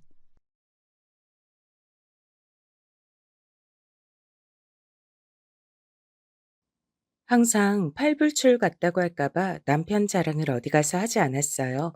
우리 남편은 저한텐 아빠고 오빠고 히어로거든요. 저렇게 얘기하면 어이없어 하는 사람도 있었고 눈꼴 싫어하는 사람들도 있었어요. 그래서 그 후로는 속으로만 몰래 자랑스러워 했었는데 오늘은 사연 채널에 우리 남편 자랑을 좀 해보려고 해요. 남편은 화학공학과 교수예요. 대기업과 연계되어 있는 사업도 워낙 많고 나라에서 주관하는 프로젝트도 참여하고요. 일이 워낙 많다 보니까 같이 업무를 하는 조교도 여럿이고 행정 업무, 기본 사무만 봐주는 직원들도 있어요. 보통은 대학 본관에 소속되어 있는 사람들이 많은데 저는 예외로 프로젝트 사업할 때 들어온 사무 직원이었어요. 워낙 처리해야 하는 서류도 많고 이리저리 전화 받고 서류 발송하고 팩스 보내야 하는 일들이 너무 많은 바람에 고졸인 제가 일을 하게 됐어요. 정말 운이 좋았죠. 사실 고졸이라고 아무나 들어올 수 있는 건 아니었지만 제가 컴퓨터 자격증이 많아서 업무에 많이 능숙하고 전산 회계를 할 줄 알았기 때문에 일을 하게 됐어요. 남편은 경상도 사람이고 완전 친드레 스타일이에요. 좀 많이 무뚝뚝하거든요. 근데 참 믿음직하고 거짓말도 안 해요. 그래서 믿을 수 있는 사람이라 결혼했답니다. 그렇다고 센스 없고 무심하진 않아요. 그래서 제가 참 좋아하는 것 같아요. 남편은 자수성가해서 참 부지런해요. 부지런하고 성실한 게 얼마나 대단했으면 이리저리 다 소문이 나서 곳곳에서 여러 프로젝트를 남편이 맡아주길 바래요. 특히 남편은 어떤 일이라도 남한테 미루는 걸 제일 싫어해요. 항상 매의 눈으로 모든 사람들을 예의주시하고 잘 살펴보는 사람이에요. 전 제가 좋아하는 거에 관심이 있고 사실 주변은 크게 살피지 않으려고 하는 편이거든요. 그래서 남편이 절 주시하고 있는 것도 사실은 잘 몰랐어요. 남편을 처음 만났을 때 남편은 33살이었어요. 나이도 젊은 데다 능력 있는 교수였던 남편은 제가 다른 사람들이랑 행동하는 게 다르단 걸 남편은 알고 관심을 가지고 있었나 봐요. 전 식물을 많이 좋아하거든요. 식집사라서 어릴 때부터 화분에 허브들을 키우고 죽은 식물들한테 정성을 들여서 키워내는 걸 좋아했어요. 사무실 안에 화분들이 시들시들하길래 햇빛도 볼 수 있게 집에 남는 식물 등 가져와서 좀 켜주고 식물 비료도 좀 줬더니 금방 또 잘 자라더라고요. 그리고 먼지 제거하는 걸 좋아해서 잘 닦고 다녔어요. 이건 유튜브에서 배운 꿀팁인데 물에 린스를 섞어서 분무기로 뿌리고 닦으면 먼지가 잘 앉지 않는다고 하더라고요. 그래서 자주 닦고 다녔더니 한결 사무실이 쾌적해졌어요. 그리고 색깔별이나 가나다 순으로 정리하는 걸 좀 좋아하거든요. 남들 모르게 조금씩 조금씩 해놨더니 비품 찾는 것도 빨라지고 서류 찾는 것도 너무 편해졌어요. 컴퓨터에 저장되어 있는 서류들도 마찬가지고요. 계속 종류별로 분류를 해놔요. 그리고 업무 처리가 편하게 매뉴얼을 만들어서 계속 업그레이드를 시켰어요. 여기 일에 맞춰서 보고서나 문서 서식들도 다 만들어뒀고요. 새로운 사람이 오면 모든 업무가 체계화되어 있어서 많이 놀라더라고요. 처음 와서 일하는 사람도 한 번에 다 알 수 있도록 정리된 업무 안내서를 주거든요. 그걸 보고 두 번째로 놀라요. 이거 정리하신 분 누구냐고요. 그럴 때마다 정말 보람 있더라고요. 어떤 직원은 여기는 자동으로 모든 게 다 업데이트되는 프로그램을 쓰는 줄 알았대요. 저는 그냥 조용히 웃었는데 교수님이 얘기하시더라고요. 그거 미나 씨가 다 한 거예요. 여러분들은 잘 몰랐겠지만. 다들 네? 에이 설마 이런 반응이면 한 말씀 더 하셨어요. 여러분들이 다 미나 씨처럼 일하면 우린 세계 1등 교수진이 될 수 있을 거예요. 무적이죠, 무적. 여기 먼지 하나 안 앉은 거 알아요? 미나 씨가 늘 청소해서 그래요. 업무 안내서 시킨 적 없는데 미나 씨가 만들었어요. 우리 쓰고 있는 문서 서식들도 다 미나 씨가 만들었고요. 내 사무실의 책장 가나다 순으로 정리해 놓고 서류도 정리해 놓고 비품실도 찾기 쉽게 다 분류하고 번호 붙여 놓은 거 알죠? 그것도 혼자 다 했어요. 회계 업무 말하면 뭐해요. 입 아파요. 내 회계사 친구가 회계 프로그램 뭐 쓰는 거냐고 물어보더라고요. 어떻게 매번 이렇게 정리해서 주냐고 하더라고요. 이런 직원이 있다니까 자기 사무실로 스카우트하고 싶다고 하더라고요. 여러분은 아무도 몰랐죠. 여기 미나 씨가 다 돌리고 있어요. 내가 아니라. 사람들이 그래요. 교수님이 저렇게 말 많이 하는 거 처음 봤다고요.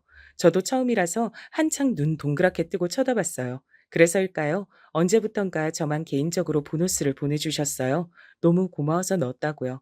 알고 보니 보너스만 200만 원이나 더 넣으셨더라고요. 처음으로 따로 연락을 드렸어요. 돈이 잘못 들어온 줄 알았거든요. 근데 정말 다정한 목소리로 받아주셨어요. 일한 만큼 보너스 넣었다고요. 다른 사람들은 보너스 20만 원 받았다고 하는데 저는 입 다물고 가만히 있었어요. 제가 일을 10배나 더 했다고 생각하시는 것 같더라고요. 누군가가 나에 대해서 알아주는 게 이렇게 행복한 일인지 처음 알았어요. 사실 부모님은 저에게 항상 실망스럽다느니, 왜 이렇게밖에 못했니, 왜 1등이 아니니, 이런 말들만 하셨거든요. 그래서 너무 힘들어서 인연 끊고 산지 오래됐어요. 절 깎아먹으면서까지 부모님들과 참고 살긴 싫더라고요. 그래서 일찍 취업하고 돈 벌었어요. 제 힘으로 벌어서 방통대도 나왔어요. 하지만 여기선 그냥 고졸이라고 알고 있고 저도 더 얘기하지 않았어요. 여기서 일하다 보니까 공부하는데 대학교에선 어떤 걸 공부하는지 궁금해서 다니기 시작했어요. 학교 다닐 때만 해도 공부도 잘해서 좋은 대학 갈 거라고 생각했어요. 저도 그렇고 주변 사람들도 다 그렇게 생각했죠. 그런데 고3 때 제 인생이 너무 큰 사건이 있었어요. 아직도 그때를 생각하면 후회밖에 되질 않아요. 그래서 그 이후로 여러 강박들이 생긴 것 같아요. 항상 주변을 살피고 다니는 게 습관이 돼버렸어요. 수민이라는 제 친구. 아직도 보고 싶어요. 수민이랑 저는 같은 유치원, 같은 초등학교, 같은 중고등학교까지 껌딱지처럼 붙어 다닌 소꿉친구였어요. 수민이는 늘 성격도 다정하고 얼굴도 이뻐서 인기도 많았죠. 고3 때 다른 반이었던 게 너무 아쉬울 정도였습니다. 저희 집에선 제가 의대에 가길 바랬기 때문에 절 항상 쪼아댔어요. 항상 부정적인 말들만 하셨어요. 전 학원이랑 과외에 시간을 뺏겨서 수민이랑 자주 볼 순 없었지만 카톡도 자주 하고 웃긴 게 있으면 같이 공유도 하고 그랬어요. 근데 언제부턴가 수민이가 연락도 뜸하고 바쁜지 전화도 잘 안 받더라고요. 조금 섭섭했지만 고3이라 그런가 보다 하고 저도 공부에 더 매진해야지 했어요. 하루는 수민이가 미나야 나 힘들어 하고 카톡이 왔더라고요. 다시 전화를 하니까 받진 않았어요. 그 다음날 학교에서 만나면 얼굴 보고 얘기나 좀 해야겠다 싶었어요. 오래간만에 본 수민이는 예전 모습이 아니더라고요. 갑자기 얼굴이 반쪽이 됐다고 할 정도로 바짝 말라 있었어요. 그렇게 친했다고 하면서 왜 오랜만에 보냐고 하겠지만 반도 다른 데다 학원에 과외에 눈코 뜰 새 없고 잠깐이라도 쉬는 시간이 되면 부족한 수면을 보충하느라 매점도 잘 못 가고 다른 반에 갈 힘도 기력도 없더라고요. 바쁘게 지내다 보니 마주쳐도 아주 잠깐씩이었던 거죠. 수민이는 미대에 진학하고 싶어 했어요. 학원 선생님이 잘 가르쳐 주셔서 갈 수 있을 것 같다고 너무 좋다고 했었거든요. 장학금 받을 수 있도록 최선을 다해서 가르쳐 주시는데 실력이 많이 늘었다고 칭찬받았다고 웃던 얼굴이 지금도 기억나요. 집안이 그렇게 넉넉하진 않아서 항상 미대 진학을 걱정했었는데 학원의 선생님이 적극 추천해 주시면서 따로 과외도 해 주시겠다고 그렇게 웃으면서 말했었는데 그런데 너무 충격적이게도 그 학원 선생님이 따로 집에서 과외를 해 주시겠다고 하고 수민이한테 약을 먹이고 몹쓸 짓을 했더라고요. 어떻게 선생이란 사람이 그것도 자기 지위를 이용해서 절박한 사람을 저렇게까지 짓밟을 수 있을까요? 그것도 어른도 아니고 아직 학생인 수민이한테 다른 사람들한테 말도 못하게 영상까지 찍어서 협박까지 했다는 사실에 전 정말 오열했어요. 오로지 좋아하는 그림을 그리고 싶어 했던 아이였는데 저한테 너무 힘들다고 카톡을 보냈던 날이 아마 그 선생님한테 당한 날이었던 것 같아요. 제가 어떻게 그 일을 알게 됐냐면 너무 힘들었던 수민이가 저한테 마지막으로 카톡을 보내고 아파트 옥상에서 뛰어내렸기 때문이에요. 자기한테 이런저런 일이 있었다. 너무 무섭고 겁이 났다. 넌 살면서 이런 일 당하지 않고 아름답고 예쁘게 잘 지냈으면 좋겠다. 너랑 놀면서 같이 그림 그리고 수다 떨던 때로 돌아갈 수만 있으면 정말 좋겠다. 너무 보고 싶다, 미나야. 이런 내용이었어요. 저한테도 말도 못하고 괴로워했을 수민이가 너무 보고 싶고 안타까웠어요. 제가 수민이 장례식장에 간다고 하니까 못 가게 말리시는 부모님 앞에서 전 살면서 처음으로 반항이란 걸 하게 됐어요. 거의 눈이 뒤집어졌죠. 가겠다, 가지 마라. 몇 시간을 싸워서 다른 집에서 항의도 들어왔었어요. 결국은 저를 가게 해주셨는데 장례식장에서 몇 시간 동안 빈소에서 울기만 했어요. 수민이 부모님한테 카톡도 보여드렸고요. 두 분이랑 한참을 같이 울었어요. 두 분은 저라도 힘내서 살라고 좋은 대학도 가라고 하셨지만 저는 모든 일이 다 저 때문인 것 같았어요. 그렇게 같이 지내고 온갖 얘기도 하면서 지냈다가 수민이를 혼자 둬서 그런 일이 생긴 것 같은 거예요. 지금은 그 죄책감에서 벗어났지만 고3 때 그 사건은 제 인생을 송두리째 바꿔버렸어요. 방에 틀어박혀서 울기만 하고 수민이랑 카톡 주고받았던 거, 편지 썼던 거 보면서 웃다가 울다가 난리가 났죠. 부모님이 다 갖다 버리려고 하니까 눈이 뒤집어져서 발작까지 하는 바람에 정신병원도 갔었어요. 친구의 갑작스런 죽음으로 너무 스트레스를 받은 것 같다고요. 시간이 필요하다고 하시더군요. 이미 제 인생에서 대학은 별 의미가 없었어요. 고등학교 졸업장만 받고 대학 진학을 하지 않았죠. 그때 정말 제 인생에서 가장 많이 싸운 날이었을 거예요. 과거와 미래까지 다 통틀어서요. 살면서 그때만큼 치열하게 싸운 적이 있나 싶었어요. 부모님도 자기 인생 망치려고 하는 제가 참 답답하셨겠죠. 하지만 저를 조금만 이해해 주셨으면 아마 지금의 제 모습은 달라져 있었을 건데 늘 아쉬워요. 그 나쁜 놈의 미술 선생은 알고 보니까 학력도 위조, 나이도 위조, 모든 게 거짓인 사람이었어요. 결국 모든 게 뽀록나서 가중 처벌받았지만 10년형밖에 받질 않았어요. 미성년자를 성폭행하고 협박까지 해서 사람을 죽게 만들었는데 형량이 그렇단 사실에 전 더욱 분노했죠.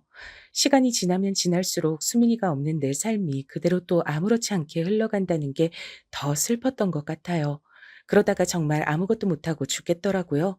수능은 치질 않았지만 그 이후부터 전 각종 아르바이트를 시작했어요.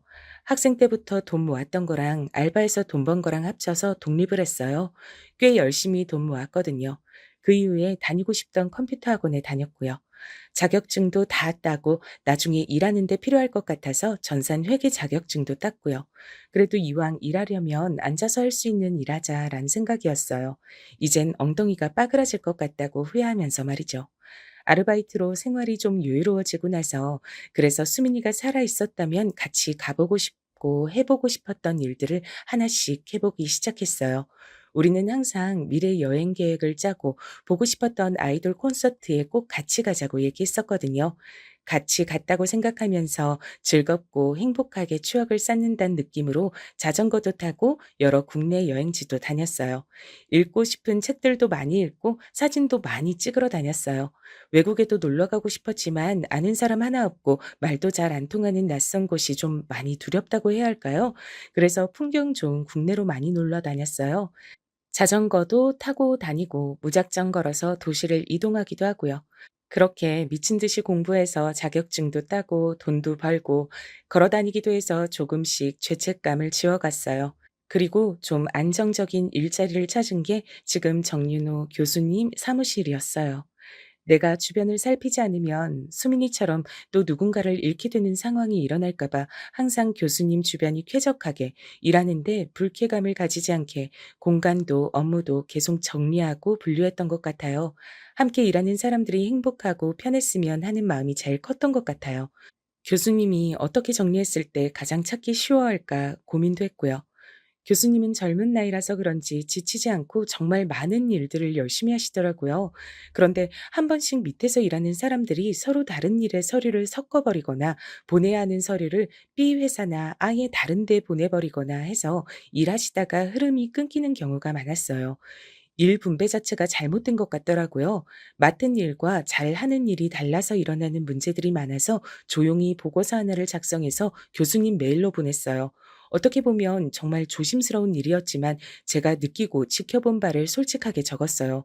사실 잘릴 수도 있다고 생각하고 제가 경거망동하는 것처럼 느끼실 거라고 생각하기도 했어요. 근데 이 엄청난 오지랖이 가만히 있질 않더라고요. 직원들의 업무 숙련도, 능숙도, 일 처리 스타일, 좋아하고 흥미있어하는 분야까지 다 조사해서 올렸거든요. 그래서 업무에 차질이 일어나는 직접적인 원인과 그 해결책을 제시했어요. 그리고 이러저러한 프로세스로 운영되고 있는데 그러면 운영은 되어지는 것처럼 보이지만 업무의 정확성이 떨어져서 다시 두세 번 수정해야 하는 번거로움이 생기게 된다고도 얘기하고요. 그래서 플랜 A와 플랜 B를 제시했어요. 평소에는 A로, 어떤 직원이 빠지게 되거나 문제가 생길 시 B로 운영하실 때 가장 효율적으로 교수팀이 운영될 거라고 말이죠. 교수님은 생각이나 하셨을까요? 말단 직원에게 이렇게 팀을 돌려보라고 말을 듣게 될 줄요. 보고서를 다 적고 보내기 버튼을 누를까 말까 100번은 고민한 것 같아요. 사실은 더 한 것 같기도 하네요. 그렇게 소심한 성격이 아니었는데 교수님이라면 내 진심을 알아주시지 않을까 싶어서 결국은 보냈어요. 메일로 답신이 왔는데 정말 고맙다는 대답이었고 이렇게 많은 관심을 가져줘서 고맙다고 해주셨어요. 정말 기분이 좋더라고요. 직접 실행하실지 몰랐는데 교수님은 제가 말씀드린 대로 프로세스를 완전히 바꾸셨어요. 직원들은 이게 무슨 일이지 했지만 그렇게 일하는 과정을 바꾸고 나서 효율이 한 5배는 올라가니까 교수님이 정말 대단하다고 다 칭찬을 하시더라고요. 어떻게 공부만 잘하시는 게 아니라 이렇게 일머리까지 좋으신 거냐고 말이죠. 저는 속으로 정말 정말 으쓱했지만 아무 말 하지 않았어요. 처음엔 맡은 업무를 좀 어색해했지만 바로 자기가 제일 잘하는 분야다 보니까 업무 시간이 현저히 줄어들더라고요. 일을 여러 번 다시 하는 일도 없어지고 오발송되는 문서들이 없어지니까 거래처에서도 정말 좋아하고요. 다들 일 잘하는 분들로 바뀐 줄 알았다고 하시더라고요. 일하는 시간이 실질적으로 줄어드니까 퇴근도 빨라지고 야근하는 일이 없어지니까 다들 몸 컨디션도 좋아지더라고요. 이런 경험을 하고 나니까 교수님을 계속 관찰하게 되더라고요. 교수님이 사실 여기서 가장 바쁜 사람이니까 어떻게 하면 일을 좀 편하게 하실지, 건강은 어떻게 지키실지 절대 눈은 마주치지 않고 조용히 교수님 주변에서 얼쩡거리면서 다 살펴보기 시작했죠. 교수님도 관찰력이 좋다 보니까 처음엔 제가 너무 이해가 가질 않았대요.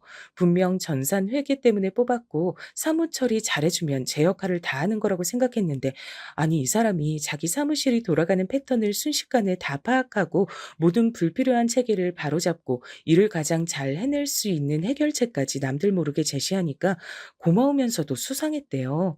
처음에 인수인계 받을 때도 꼼꼼하게 이것저것 다 물어보더니 바로 매뉴얼을 작성해서 저장한 걸 알고 놀랐다고 하더라고요. 동정업계에서 일했던 경험이 많진 않았던 것 같은데 일을 너무 잘해서 처음엔 약간 의심했대요. '이 사람 산업 스파인가?' 하고요. 학교에 무슨 산업 스파이를 의심하지 할 수 있지만 대기업에서 쓰는 화학공학 기술 개발 문의도 있고 연계된 산업들이 많다 보니 그런 생각을 안 할 수가 없었대요. 근데 보니까 아무도 신경 안 쓰는 비실한 식물들도 다 살려내고 이리저리 뒤죽박죽된 비품 창고 정리에 도서 정리에 아무리 지켜봐도 그냥 일하는 일터 주변을 다 살피고 관리하는 것 같아서 마음을 다 놨다고 해요. 그리고 더러웠던 화장실도 이 사람이 들어오고 난 후부터 좋은 냄새 나고 항상 청결하게 관리가 돼서 더 놀랐다고 하더라고요. 제가 화장실 결벽증이 있어서 화장실 더러운 걸 정말 싫어하거든요. 그냥 완벽주의인가 했는데 항상 웃고 다니고 죽어가는 식물 키우면서 "아이고 잘한다. 아이고 쑥쑥 커야지 물도 많이 먹고." 이러면서 혼자 할머니처럼 대화하는 것도 보고 '재밌는 사람이구나.' 하고 지켜보다가 자기도 모르게 멍하니 쳐다보고 있는 걸 보고 자기가 저를 좋아하는 걸 자각하기 시작했대요. 그것도 같이 일한 지 6개월 개월 만에 알았다고 하더라고요. 전 그때까지도 교수 사무실을 조화롭고 즐겁게 운영되는 곳으로 만들기 위해 온 정신이 팔려 있었고요. 업무량을 어떻게 하면 줄일 수 있을지, 어디도 손볼 곳을 없는지 그런 것만 생각하고 다녔으니까 스파크가 튈 일은 없었던 것 같아요. 근데 일하다 보니까 서로 둘이 같이 있는 시간에 계속 눈이 마주치는 거예요. 서로 관찰하고 있었다 보니까 눈이 결국 마주치게 된 거죠. 처음엔 서로 어색해하면서 돌리다가 나중엔 서로 그냥 보면서 웃게 됐어요. 그렇게 웃는 얼굴을 계속 보니까 정도 들고 조금이라도 안 웃으시면 기분이 안 좋으신가 생각하게 되더라고요. 교수님 생활 패턴, 입맛, 커피 취향, 샐러드 소스 취향, 좋아하는 축구팀, 거의 모르는 취향이 없을 지경이었어요. 누가 오늘 공돈이 생겨서 초밥을 쏘겠다고 하길래 다들 "와, 와." 이러고 있었어요. 전화 주문하려고 하기 전에 제가 "교수님 와사비 잘 못 드시니까 초밥 도시락 하나는 와사비 조금만 넣어서 표시해서 보내달라고 얘기해야 한다." 했거든요. 처음엔 안 믿더라고요. "저번에 드시는 거 봤었는데." 하길래 드실 때 표정이 미묘하게 찡그리시고 배고프신데도 몇 개 안 드시더라고 얘기하니까 알겠다고 해서 그렇게 주문했었거든요. 이번에 드시더니 저번이랑 다른 집에서 시켰나고 하시면서 와사비도 살짝 들어가고 완전 맛있다고 도시락 하나를 다 드셔서 다들 놀라서 절 보더라고요. 저한테 사실 저 정도는 기본이었거든요. 기분이 안 좋으시면 아이스 바닐라 라떼 사다 드시고 일이 잘 안 풀려서 생각이 많을 때에는 예가체프 아메리카노, 당이 딸려 보이실 땐 망고 요거트 스무디 그렇게 챙겨 드렸어요. 출출해 보이실 땐 어느 베이커리에서 무슨 샌드위치, 물론 제 돈으로 사는 건 아니고 경비 처리하는 거지만 누군가 그렇게 옆에서 잘 챙겨주면 아무래도 고맙잖아요. 교수님도 이상하게 그때부터 제 음식 취향이나 음료 취향을 빠삭하게 다 파악하셨는지 "미나 씨 아바라 맞죠? 미나 씨 마카롱 황치즈?" 하면서 찰떡같이 잘 아시더라고요. 제가 좀 힘들어하는 것 같으면 오레오 쿠키가 들어간 슬러시를 사 주시고요. 저희는 모르는데 주변 사람들이 슬슬 분위기를 파악하고 있었나 봐요. 가끔 계약직으로 근무하시는 분들이 계신데 그러시더라고요. 둘이 같이 사는 줄 알았다고요. 서로 음식 취향을 너무 잘 아니까요. 꼭 부부 같다고 하는 말에 전 웃고 말았지만 다른 사람들은 늘 의미심장하게 바라보곤 했어요. 뭔가 촉이 온다, 심상치 않다면서요. 전 그때까지도 말도 안 된다고 생각하고 있었어요. 교수님이랑 말단 직원 사이인 하늘과 땅 차이 같았거든요. 그러다가 생각지도 못한 변수가 터지고 말았어요. 코로나가 터져서 직원들, 조교들도 다 확진이 되고 저랑 교수님만 괜찮았던 거예요. 사실 전 뭐 사람 만날 일도 없고 일 마치면 혼자 원룸 가서 혼자 여갈 보내는데 익숙해서 괜찮았는데 다른 사람들은 그게 아니었으니까요. 근데 참 재밌는 게 둘만 있는 게 되게 어색할 줄 알았거든요. 근데 편하더라고요. 일상적인 얘기, 옛날 얘기도 하고 같이 업무 정리도 하고요. 제가 안 해본 일도 곧장 잘 해내니까 많이 신기하셨나 봐요. 업무에 대해서 또 이해를 한다는 게 신기하셔서 그러지 말고 학교를 다시 다녀보는 게 어떻겠냐 하시더라고요. 그래서 사실 방통대 재학 중이라고 얘기했어요. 방통대 말고 제대로 학교를 다니는 게 더 좋을 것 같다고 추천해 주셔서 방통대 졸업하고 하고 싶은 공부가 있으면 대학원에 진학을 해볼까 생각 중이라고 말씀드렸죠. 교수님은 학과 공부를 배운 적도 없는 제가 지금 교수님이 가르치시는 교육 과정을 다 알고 있고 거기에 업무가 진행되는 상황이나 과정을 다 알고 있다는 걸 너무 신기해하셨어요. 제가 질문 한 번 안 하고 일을 다 처리하니까 정말 놀라시더라고요. 그 전부터 정말 궁금했었는데 실례인 것 같아서 말을 못했어요. 혹시 대학을 왜 안 갔는지 물어봐도 돼요? 교수님은 어렸을 때부터 같이 자란 친구가 있으세요? 항상 모든 순간 함께하고 단짝처럼 붙어 다니던 친구가 학원 미술 선생에게 안 좋은 일을 당해서 자살을 했는데 제가 그때 공부한다고 전혀 도와주질 못해서 너무 미안했어요. 항상 모든 걸 같이 하고 공유했던 사이인데 대학 한번 가보겠다고 그 친구가 가장 힘들 때 알지 못했단 게 정말 너무 미안한 거예요. 너무 힘들어서 진학 포기하고 돈 모아서 부모님이랑도 따로 살고 있어요. 다른 분들처럼 "너무 아깝다. 학교 갔으면 좋겠다." 이런 얘기를 하실 거라고 생각했는데 교수님은 "친구 때문에 많이 힘들었겠다. 그래도 나쁜 생각하지 않고 잘 해오고 있었네요. 대견하다." 이렇게 얘기하시더라고요. 그 일 이후로 평생 흘릴 눈물 다 흘린 것 같았는데 그때 펑펑 애기처럼 울어버렸어요. 남자 품에 안겨서 꺽꺽 소리내면서 운 게 처음이었는데 토닥토닥 해주시면서 달래주셔서 그때부터 이성으로 좋아하게 된 것 같아요. 그 다음날 팅팅 부은 눈으로 인사했더니 눈이 너무 귀엽다고 한참을 웃으시더라고요. 어제 일이 미안해서 집에서 샌드위치를 싸서 갔는데 직접 만든 거라고 하니까 너무 좋아하시는 거예요. 파는 음식만 먹다가 누가 직접 만들어주는 음식을 먹는 게 더 건강해지고 힘이 나는 느낌이라서 좋다고 하시더라고요. 심지어 요리도 잘한다고 칭찬하시는데 어제부로 좋아하는 마음이 생겼다 보니까 칭찬 한마디에 너무 부끄러우면서도 좋더라고요. 그래서 간단하고 맛있어 보이는 레시피가 있으면 만들어 가서 같이 먹고 그랬어요. 코로나 때문에 밖에선 못 먹으니까 그런 재미도 있더라고요. 하루는 교수님이 자기 집으로 초대하고 싶다고 하는 거예요. 오늘은 자기가 요리사 하겠다고 하더라고요. 점점 교수님을 좋아하는 마음이 깊어지던 때라 흔쾌히 승낙을 했어요. 교수님이 나쁜 짓 할 사람도 아니란 것도 확신했고요. 근데 정말 생각보다 요리를 너무 잘하는 거예요. 혼자 산지 오래돼서 웬만한 음식은 다 할 줄 아신다고 하더라고요. 남자를 제대로 사귀어 본 적도 없다 보니까 이런 상황이 낯설고 어색했지만 대화도 잘 통하는 데다 편안하고 재밌어서 낯설었어요. 일하는 곳에서의 흐트러짐 없는 모습만 보다가 이런 편안한 모습이 정겹고 좋았어요. 요리하다가 소매에 묻은 양념이나 정답게 불러주는 목소리까지. 교수님을 너무 좋아하면 안 되는데 라고 갈등이 될 정도로 제 감정이 점점 깊어지더라고요. 나이 차이도 7살이면 꽤 나는데 좋아하는 노래들도 비슷하고 일할 때 듣는 노래들도 비슷하다는 걸 알고 서로 플레이리스트도 공유했어요. 노래 공유하는 건 진짜 내 세상으로 들어오는 문을 열어주는 거랑 같다고 생각하거든요. 그걸 교수님이랑 하게 될 줄은 정말 몰랐어요. 혹시 일하다가 집중이 잘 안 되고 진도가 안 나갈 때 듣는 노래가 있어요?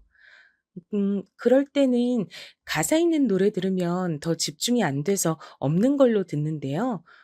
좀 웃길 수도 있는데 하울의 움직이는 성에 인생의 회전목마를 들어요. 그걸 들으면 모든 게 다 그냥 흘러갈 것 같은 느낌이 들어서요. 지금의 이 시간과 괴로움도요. 어? 그거 오케스트라 버전 알아요? 그거 듣고 너무 좋아서 일할 때 듣고 있었는데 내가 그런 거 듣는다고 하니까 친구가 신나는 노래 들어야지 뭐 그런 거 듣냐고 하더라고요. 근데 여기서 동지를 만났네. 아, 정말요?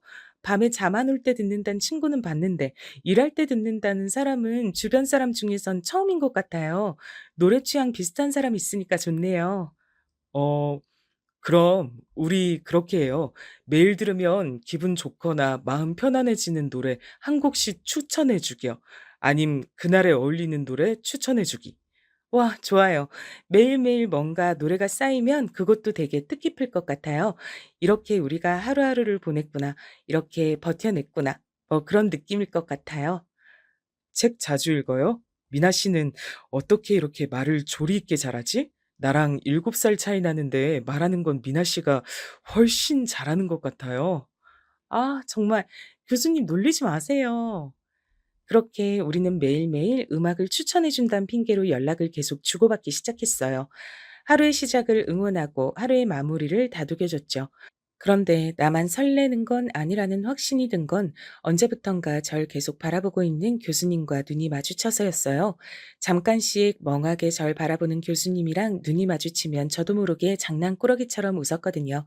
하루에 20번씩, 그러다 일부러 전혀 모르는 척 쳐다보지 않으면 저한테 일부러 와서 말도 걸고 혹은 맛있는 거 먹자고 집으로 초대해 주시더라고요. 코로나 시기여서 맛있는 가게에 못 데려다 줘서 미안하다고 하셨지만 전 가게가 아니라 집이라서 더 좋았어요. 같이 넷플릭스도 보고 음식하다가 웃느라 망쳐서 배달시켜 먹기도 하고요.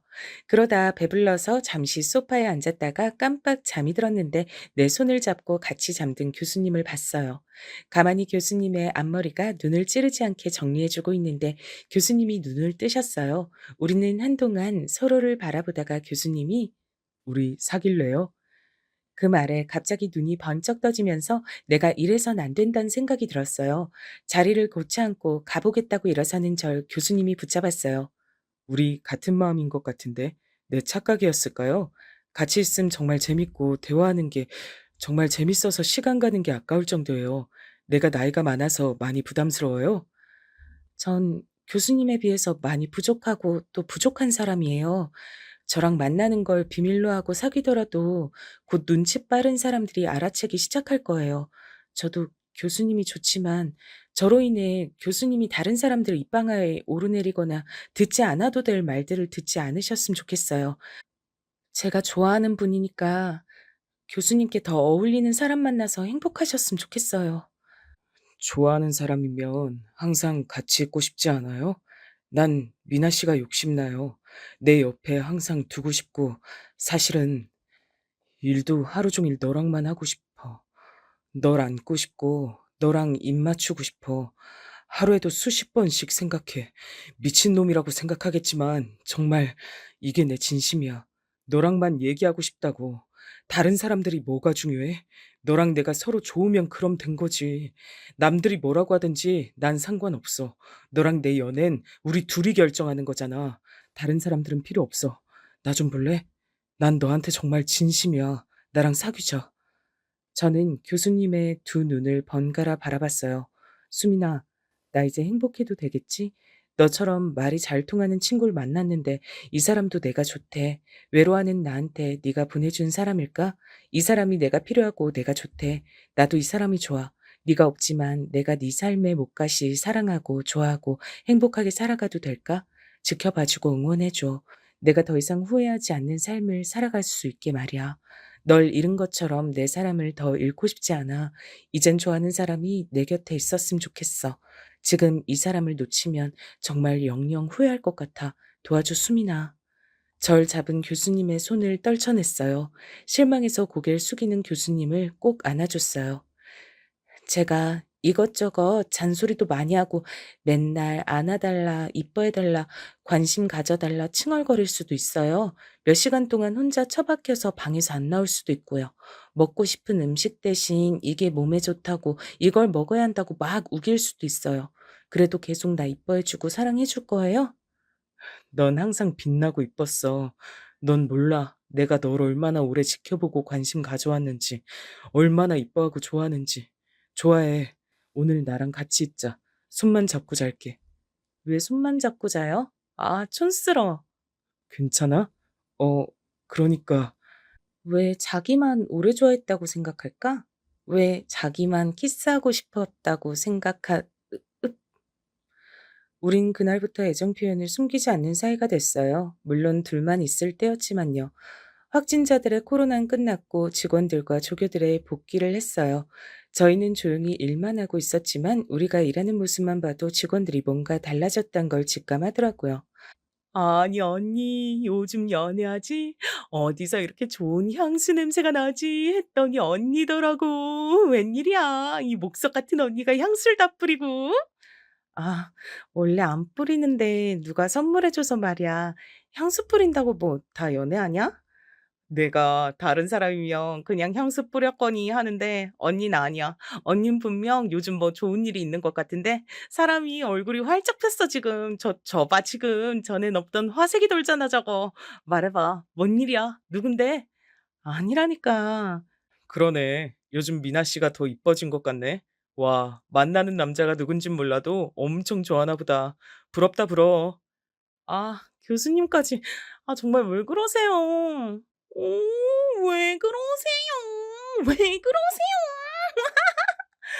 아니, 말투까지 다 저렇게 바뀐 거야? 참, 사랑의 힘이 무섭다, 무서워. 사람들이 대놓고 놀려댔지만 그만큼 제가 많이 변화했단 얘기겠죠. 전에 일하던 행정직원 대신 다른 여직원이 들어왔어요. 학력도 좋았고 경력도 꽤 있었는데 우리 연구실에 들어온 이유는 우리 교수님을 존경해서라고 하더라고요. 근데 그 좋아하는 정도의 감정을 넘어서 교수님과 아예 사귀고 싶어 하는 눈치였어요. 모든 음식 심부름도 자기가 갔다 오겠다고 해서 직접 교수님께 갖다 드리고 말이라도 한 번 더 해보려고 난리였죠. 얼굴도 이쁘장하고 애교가 넘치는 스타일이라서 보통의 남자라면 좋아하고도 남을 사람이었어요. 스스로 자기가 예쁜 거라는 사람이었죠. 그걸 무기처럼 사용하기도 하는 사람이었지만 여긴 여초 직장이라 그게 통하지 않는다는 걸 아직 잘 모르는 것 같았어요. 그 여직원은 자기가 교수님을 정말 좋아해서 그러니 자기 좀 도와달라고 티를 많이 냈는데 또 우리 직원들이랑 조교들은 불쌍한 건 도와줘도 불려시는 절대 도와주는 일이 없는 사람들이었어요. 차라리 다행이었지만 그런 모습들을 보는 제가 마음이 영 편치가 않더라고요.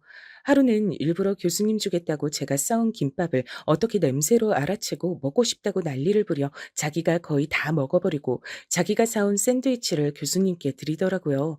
얼마나 얄밉던지. 그날은 하루 종일 저기압이었어요. 교수님이 제 기분을 눈치채시고 오전 11시쯤 현장 가는데 다들 바쁜 것 같으니 미나 씨랑 같이 다녀오겠다고 하시는 거였어요. 나머지 분들 업무 잘 해주시고 오늘은 6시에 바로 퇴근하세요.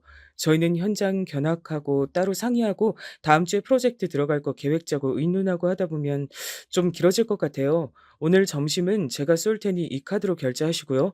맛있는 거 다들 드세요. 교수님, 현장 견학 저도 가고 싶었는데 오늘은 제가 가면 안 될까요? 행정직원이 굳이 현장 견학 갈 이유가 없을 것 같은데요. 그 말에 그 여직원은 잠시 얼굴이 울그락불그락 하더니 절가라 뭉개기 시작했어요. 미나 씨는 잡무 처리하시는 분 아니세요?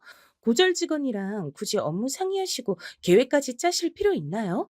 다른 사람들이 알면 놀랄 텐데요. 뭘 잘 모르나 본데 미나 씨 최종 학력이 그럴 뿐이고 지금 대학교 재학 중이에요. 그리고 아마 능력치는 지금 얘기하는 그쪽보다 5배나 더 높을 겁니다. 여기 모든 체계를 잡은 게 미나 씨예요. 저도 잘 못하는 일을 다 알고 하고 있고 이곳을 다 살피는 사람이라 제가 믿고 쓰는 겁니다. 주영 씨라고 하셨죠? 저번에도 서류 업무 처리가 잘못돼서 본관 행정팀에서 문제 생겼던 것 같은데요. 입사하신 지 2주일 지났는데 업무 파악이 좀 느리신 것 같습니다. 업무 숙달에 전념하셨으면 좋겠네요. 그리고 전 인성 안 좋은 사람을 정말 싫어합니다. 업무 분위기 해치고 다른 직원들 불쾌하게 만드는 일이 더 없었으면 좋겠네요. 미나 씨, 가죠. 다른 사람들 말을 들어보니 그 행정 직원은 한참을 열받아 했다고 하더라고요. 아무래도 지금까지 애교 부리고 말을 잘해서 사람들한테 인정도 받고 실수를 해도 요리조리 잘 무마하면서 직장 생활했었던 것 같은데 교수님 같은 사람한텐 그게 전혀 안 통하리란 걸 몰랐나 봐요. 도리어 교수님한테 남들 다 보는 자리에서 콱 찍혀버렸으니 자존심에 확 금이 가버린 거죠. 성큼성큼 걸어가는 교수님의 등짝에 날 열받았음이라고 적혀 있는 것 같았어요. 현장 가서도 저 기분이면 어떡하나, 내가 같이 일을 하러 가는 게 도움이 될까? 별의 별 생각이 다 들었어요. 근데 현장이 아니라 교수님 집으로 가시더라고요. 집에 갈 때까지 아무 말이 없어서 더 걱정이 됐어요. 집 앞엔 맛있는 음식이 배달돼 있었어요. 음식을 가지고 들어가는데 정말 맛있는 냄새가 나는데 음식이고 뭐고 입맛이 하나도 없더라고요. 집 안에 들어가서 갑자기 너무 서러운 기분이 들었어요. 아무 말 없는 교수님도 답답하고 그 여직원도 그렇고 뭐가 다 혼란한 느낌? 조용히 들어가서 뒤에서 교수님을 끌어안았어요. 앞으로도 이런 일이 많을 텐데 괜찮겠어요? 나는 늘 겪는 일이라 괜찮지만 내가 정말 화나는 게 뭔 줄 알아요? 내 김밥 그 여자가 다 먹은 거 그거 내 김밥인데. 응? 응? 나 진짜 김밥 좋아하는데 너무 화나서 미치는 줄 알았어요. 아 진짜. 바보같이 왜 눈물이 그렁그렁해선 응? 울지 말고. 아 진짜 화나네. 이 김밥은 내 남자 김밥이다. 네가 먹을 김밥이 아니다. 왜 말을 못 해요. 그래도 이렇게 안아주니까 좋네. 지금 배 많이 고파? 아니요. 아직. 나도. 그럼 우리 잠깐만 저기로 가자. 응? 어디? 어? 지금? 빨리. 그거 아세요? 다른 사람들한테 보여준 적 없는 눈빛을 나한테만 보여주는 거요. 한 번도 지은 적 없는 그런 멍하게 다 풀린 눈으로 날 바라보는 그 사람. 그런 눈빛과 내 귓가에 속삭이는 간지러운 말들이 정말 절 미치게 해요. 한창 서로의 체온을 나누다가 드는 생각은 이 사람이랑 결혼하고 싶다였어요. 그런 행복한 삶이 나에게 허락이 될까 잠시 아련해졌어요. 내 눈빛을 읽은 건지 무슨 생각해? 웃긴데 당신이랑 결혼하는 상상? 잠깐 아주. 왜 잠깐이야? 나 지금 데리고 노는 거야? 난 맨날 하는데 그런 생각. 왜 잠깐만 하는 건데? 나 책임져야지. 날 이렇게 바보 빙구로 만들어 놓고 지금 다른 남자랑 결혼하고 나랑 지금 놀겠다는 거야 뭐야? 이거 완전 다른 남자 생각도 못하게 더 혼쭐을 내줘야겠다. 두고 봐. 아, 내가 잘못했어. 그만, 그만. 이렇게 사랑하는 우리였지만 결혼 얘기가 나오니까 고민은 좀 되더라고요. 집이랑 거의 연을 끊듯이 살아서 과연 교수님 집안에서 절 이해해 줄지 모르겠더라고요. 그리고 일하는 곳에 사람들도 우리를 좋게 봐줄지 걱정이 많았어요. 교수님은 제 원룸에도 가보고 싶다고 해서 왔었는데 충격을 엄청나게 받은 얼굴이었어요. 전 어렵게 독립했고 돈을 모아야 했기 때문에 좋은 환경의 원룸은 어려웠거든요. 그래서 정말 한 사람이 잠자고 화장실 왔다 갔다 할 수 있는 수준의 작은 원룸에서 살았어요. 그나마 집이 적었으니까 망정이지 짐까지 많았으면 감당이 어려웠을 것 같아요. 당장 짐 싸. 난 너 이런 데 사는 거 싫어. 내가 없는 데서 이렇게 너 혼자 있을 거라고 생각하니까 마음이 너무 안 좋아. 가자 빨리. 여기 살만해요. 조용하고 상당히 아늑하고 크지 않아서 다른 짐도 별로 없고 정리도 청소도 쉬웠어요. 그건 나 없을 때 얘기고 나도 이제 너희 집에서 자고 그래야 되는데 우리 둘이선 너무 좁잖아. 빨리 짐 싸. 그리고 여기 월세 얼마씩 내? 매달 35만 원이요? 진짜 싸네. 서울에서 이런 가격의 원룸을 구하다니. 그럼 매달 나한테 25만 원 주고 우리 집에서 살아. 이건 얹혀 사는 게 아니고 당당히 룸을 쉐어하는 거야. 그 정도 가격이 나한테도 적당하다고 생각해. 아니, 그렇지만 어느 부모님이 시골 얘기도 전에 며느리랑 아들이 같이 사는 걸 좋아하시겠어요. 그리고 내가 너무 민폐해요. 아니, 우리가 남이야? 우리 엄마 아빠 이혼하시고 각자 가정 이루셔서 상관없어. 나만 행복하게 살 수 있는 여자 만나면 아무것도 바라는 거 없다고 하셨던 분들이야. 결혼식 안 오셔도 난 상관없어. 그분들 인생이시니까 낳아주신 것만 해도 난 감사해. 나 같은 환경에 몸이 아픈 친구들도 많더라. 근데 난 아니잖아. 정말 복 받은 사람이라 생각하고 있어. 너랑 빨리 가정도 이루고 이쁜 애기들도 낳아서 북적북적 재밌게 지내고 싶어. 망설이는 절 세워놓고 대충 자기가 짐을 와구와구 다 싸놓더니 기어코 짐들을 트렁크에 다 옮겼어요. 그리곤 자기 집에 내려다 주고 짐 정리를 하라고 하더라고요. 앞으로 여기서 같이 살 거니까 아무 곳에다 다 짐을 넣어도 된다면서요. 내 방은 어디로 쓰면 되냐고 하니까 나랑 같은 방이란 말에 또 철렁했어요. 진짜 부부처럼 사는 건가? 근데 같이 있으면 너무 좋으니까 이렇게 운이라는 건가 보다 하고 있었어요. 내가 굳이 노력하지 않아도 뭔가 일이 일사천리로 진행되는 기분이었거든요. '내 운명인가 보다.' 이렇게 생각하고 있었는데 교수님이 꽃과 편지와 선물을 내밀었어요. '내가 기분 안 좋을까 봐 또 이렇게 위로해 주시나 보다.' 했는데 편지엔 영원한 사랑을 맹세하면서 결혼해 달란 문구가 써 있었고 제 손가락에 딱 맞는 결혼 반지를 제 손에 끼워 줬어요. "자기 잘 때 내가 몰래 재느라고 얼마나 고생한 줄 알아? 어때? 이뻐? 이제 어디서 내 남자가 누군지 당당히 얘기해도 돼. 난 결혼 일사천리로 진행할 거야. 너랑 하루라도 빨리 살 거니까." 전 너무 감동받아서 한동안 말을 하지 못했어요. 프로포즈 받고 여자들이 우는 이유가 이거구나 싶더라고요. 한평생 나랑 같이 있고 싶다고 얘기하는 거니까요. 그렇게 우리는 가장 빠른 길일인 5일 후에 청첩장을 와다다 찍어서 결혼식을 올렸어요. 심지어 일하는 사람들에겐 토요일 예식 바로 하루 전날 통보했답니다. 다들 어린아가 있는 얼굴이었어요. 특히 행정직원은 하루 종일 똥 씹은 얼굴이었죠. 앞에선 뭐라고 못하고 뒤에서 불려신 따로 있었네 하더라고요. 그렇게 행복한 신혼생활이 시작됐어요. 부부끼리 같은 곳에서 일하면 더 많이 부딪히고 더 스트레스 받는다고 하잖아요. 저희는 일할 때는 너무 프로페셔널해서 주변 사람이 힘들다고 할 정도였어요. 각자 분야에서 열심히 해서 저도 부장급으로 승진했고요. 너무 파격 인사 아닌가 했지만 제가 처리하고 정리한 일의 양이 정말 엄청났기 때문이었죠. 다들 저보고 체력 좋다고 했지만 저도 악으로 깡으로 해낸 것 같아요. 그리고 좋아하는 사람이랑 같이 일하는 것도 전 꿈만 같고 좋은 것 같더라고요. 결혼하고 나서 정남이 다 떨어지는 사람들도 많다고 하던데 교수님은 절 더 귀여워해주고 아껴주는 것 같아서 마음이 놓여요. 대학 교수들을 다 초청해서 연말 모임을 하는데 배우자가 있는 사람들도 함께 참석하라고 했대요. 전 어색해서 가기 싫다고 했는데 꼭 같이 가자고 하더라고요. 입을 옷도 걱정하니까 어디서 저한테 정말 잘 어울려 보이는 예쁜 옷도 구해서 왔어요. 처음이었는데 저도 이런 옷을 입을 수 있는 사람인지 그때 처음 알았어요. 저희가 들어서니까 곳곳에서 수군거리는 소리가 들리더라고요. 신경 쓰지 않고 남편과 여러 곳에 인사드리러 다녔어요. 결혼했다는 말이 깜짝 놀라지만 남자분들은 다들 "이런 미인과 부부라니 정말 좋겠어, 정 교수." 이렇게들 칭찬하고 응원해 주셨어요. 근데 치맛바람이 무섭다는 얘기가 있잖아요. 제가 지나갈 때마다 수군거리는 소리가 점점 더 심해졌어요. 아니, 그래서 대학도 안 나오고 7살이나 차이 나는 애랑 결혼을 한 거야? 양가 부모도 없이 급하게 했다던데. 정 교수는 장래도 촉망받고 능력도 최상위인 남자인데 왜 저런 여자랑 결혼을 한 거야? 보나마나 배운 거 없는 저 여자가 몸으로 들이댔겠지. 혼전 임신 이런 걸로 억지로 결혼한 거 아닐까? 하긴 저런 부류 애들 몸뚱아리 말곤 재산도 없잖아.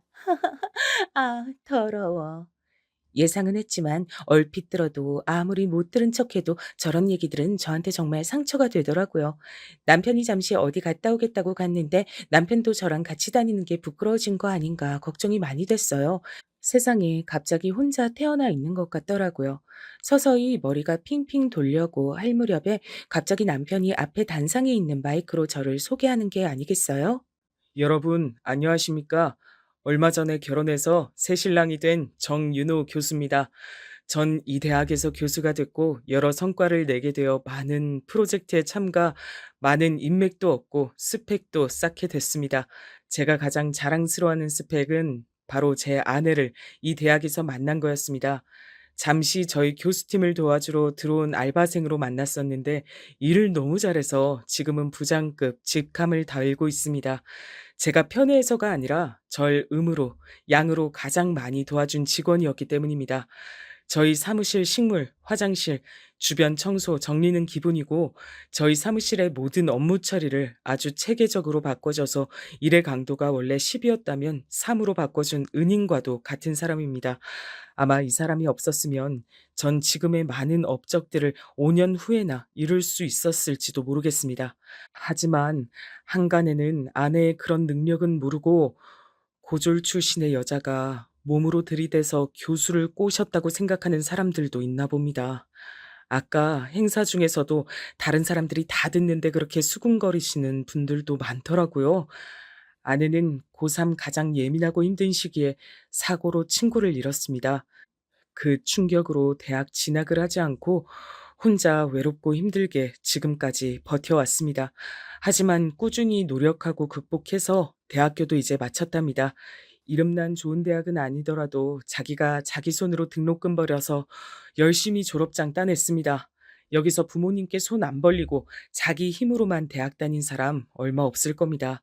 어디서든 남 뒷말하는 법이 없고 자기가 열심히 한 일 자랑하거나 티내지 않고 다른 사람들 위해서 헌신하고 노력하기만 하는 사람이었습니다.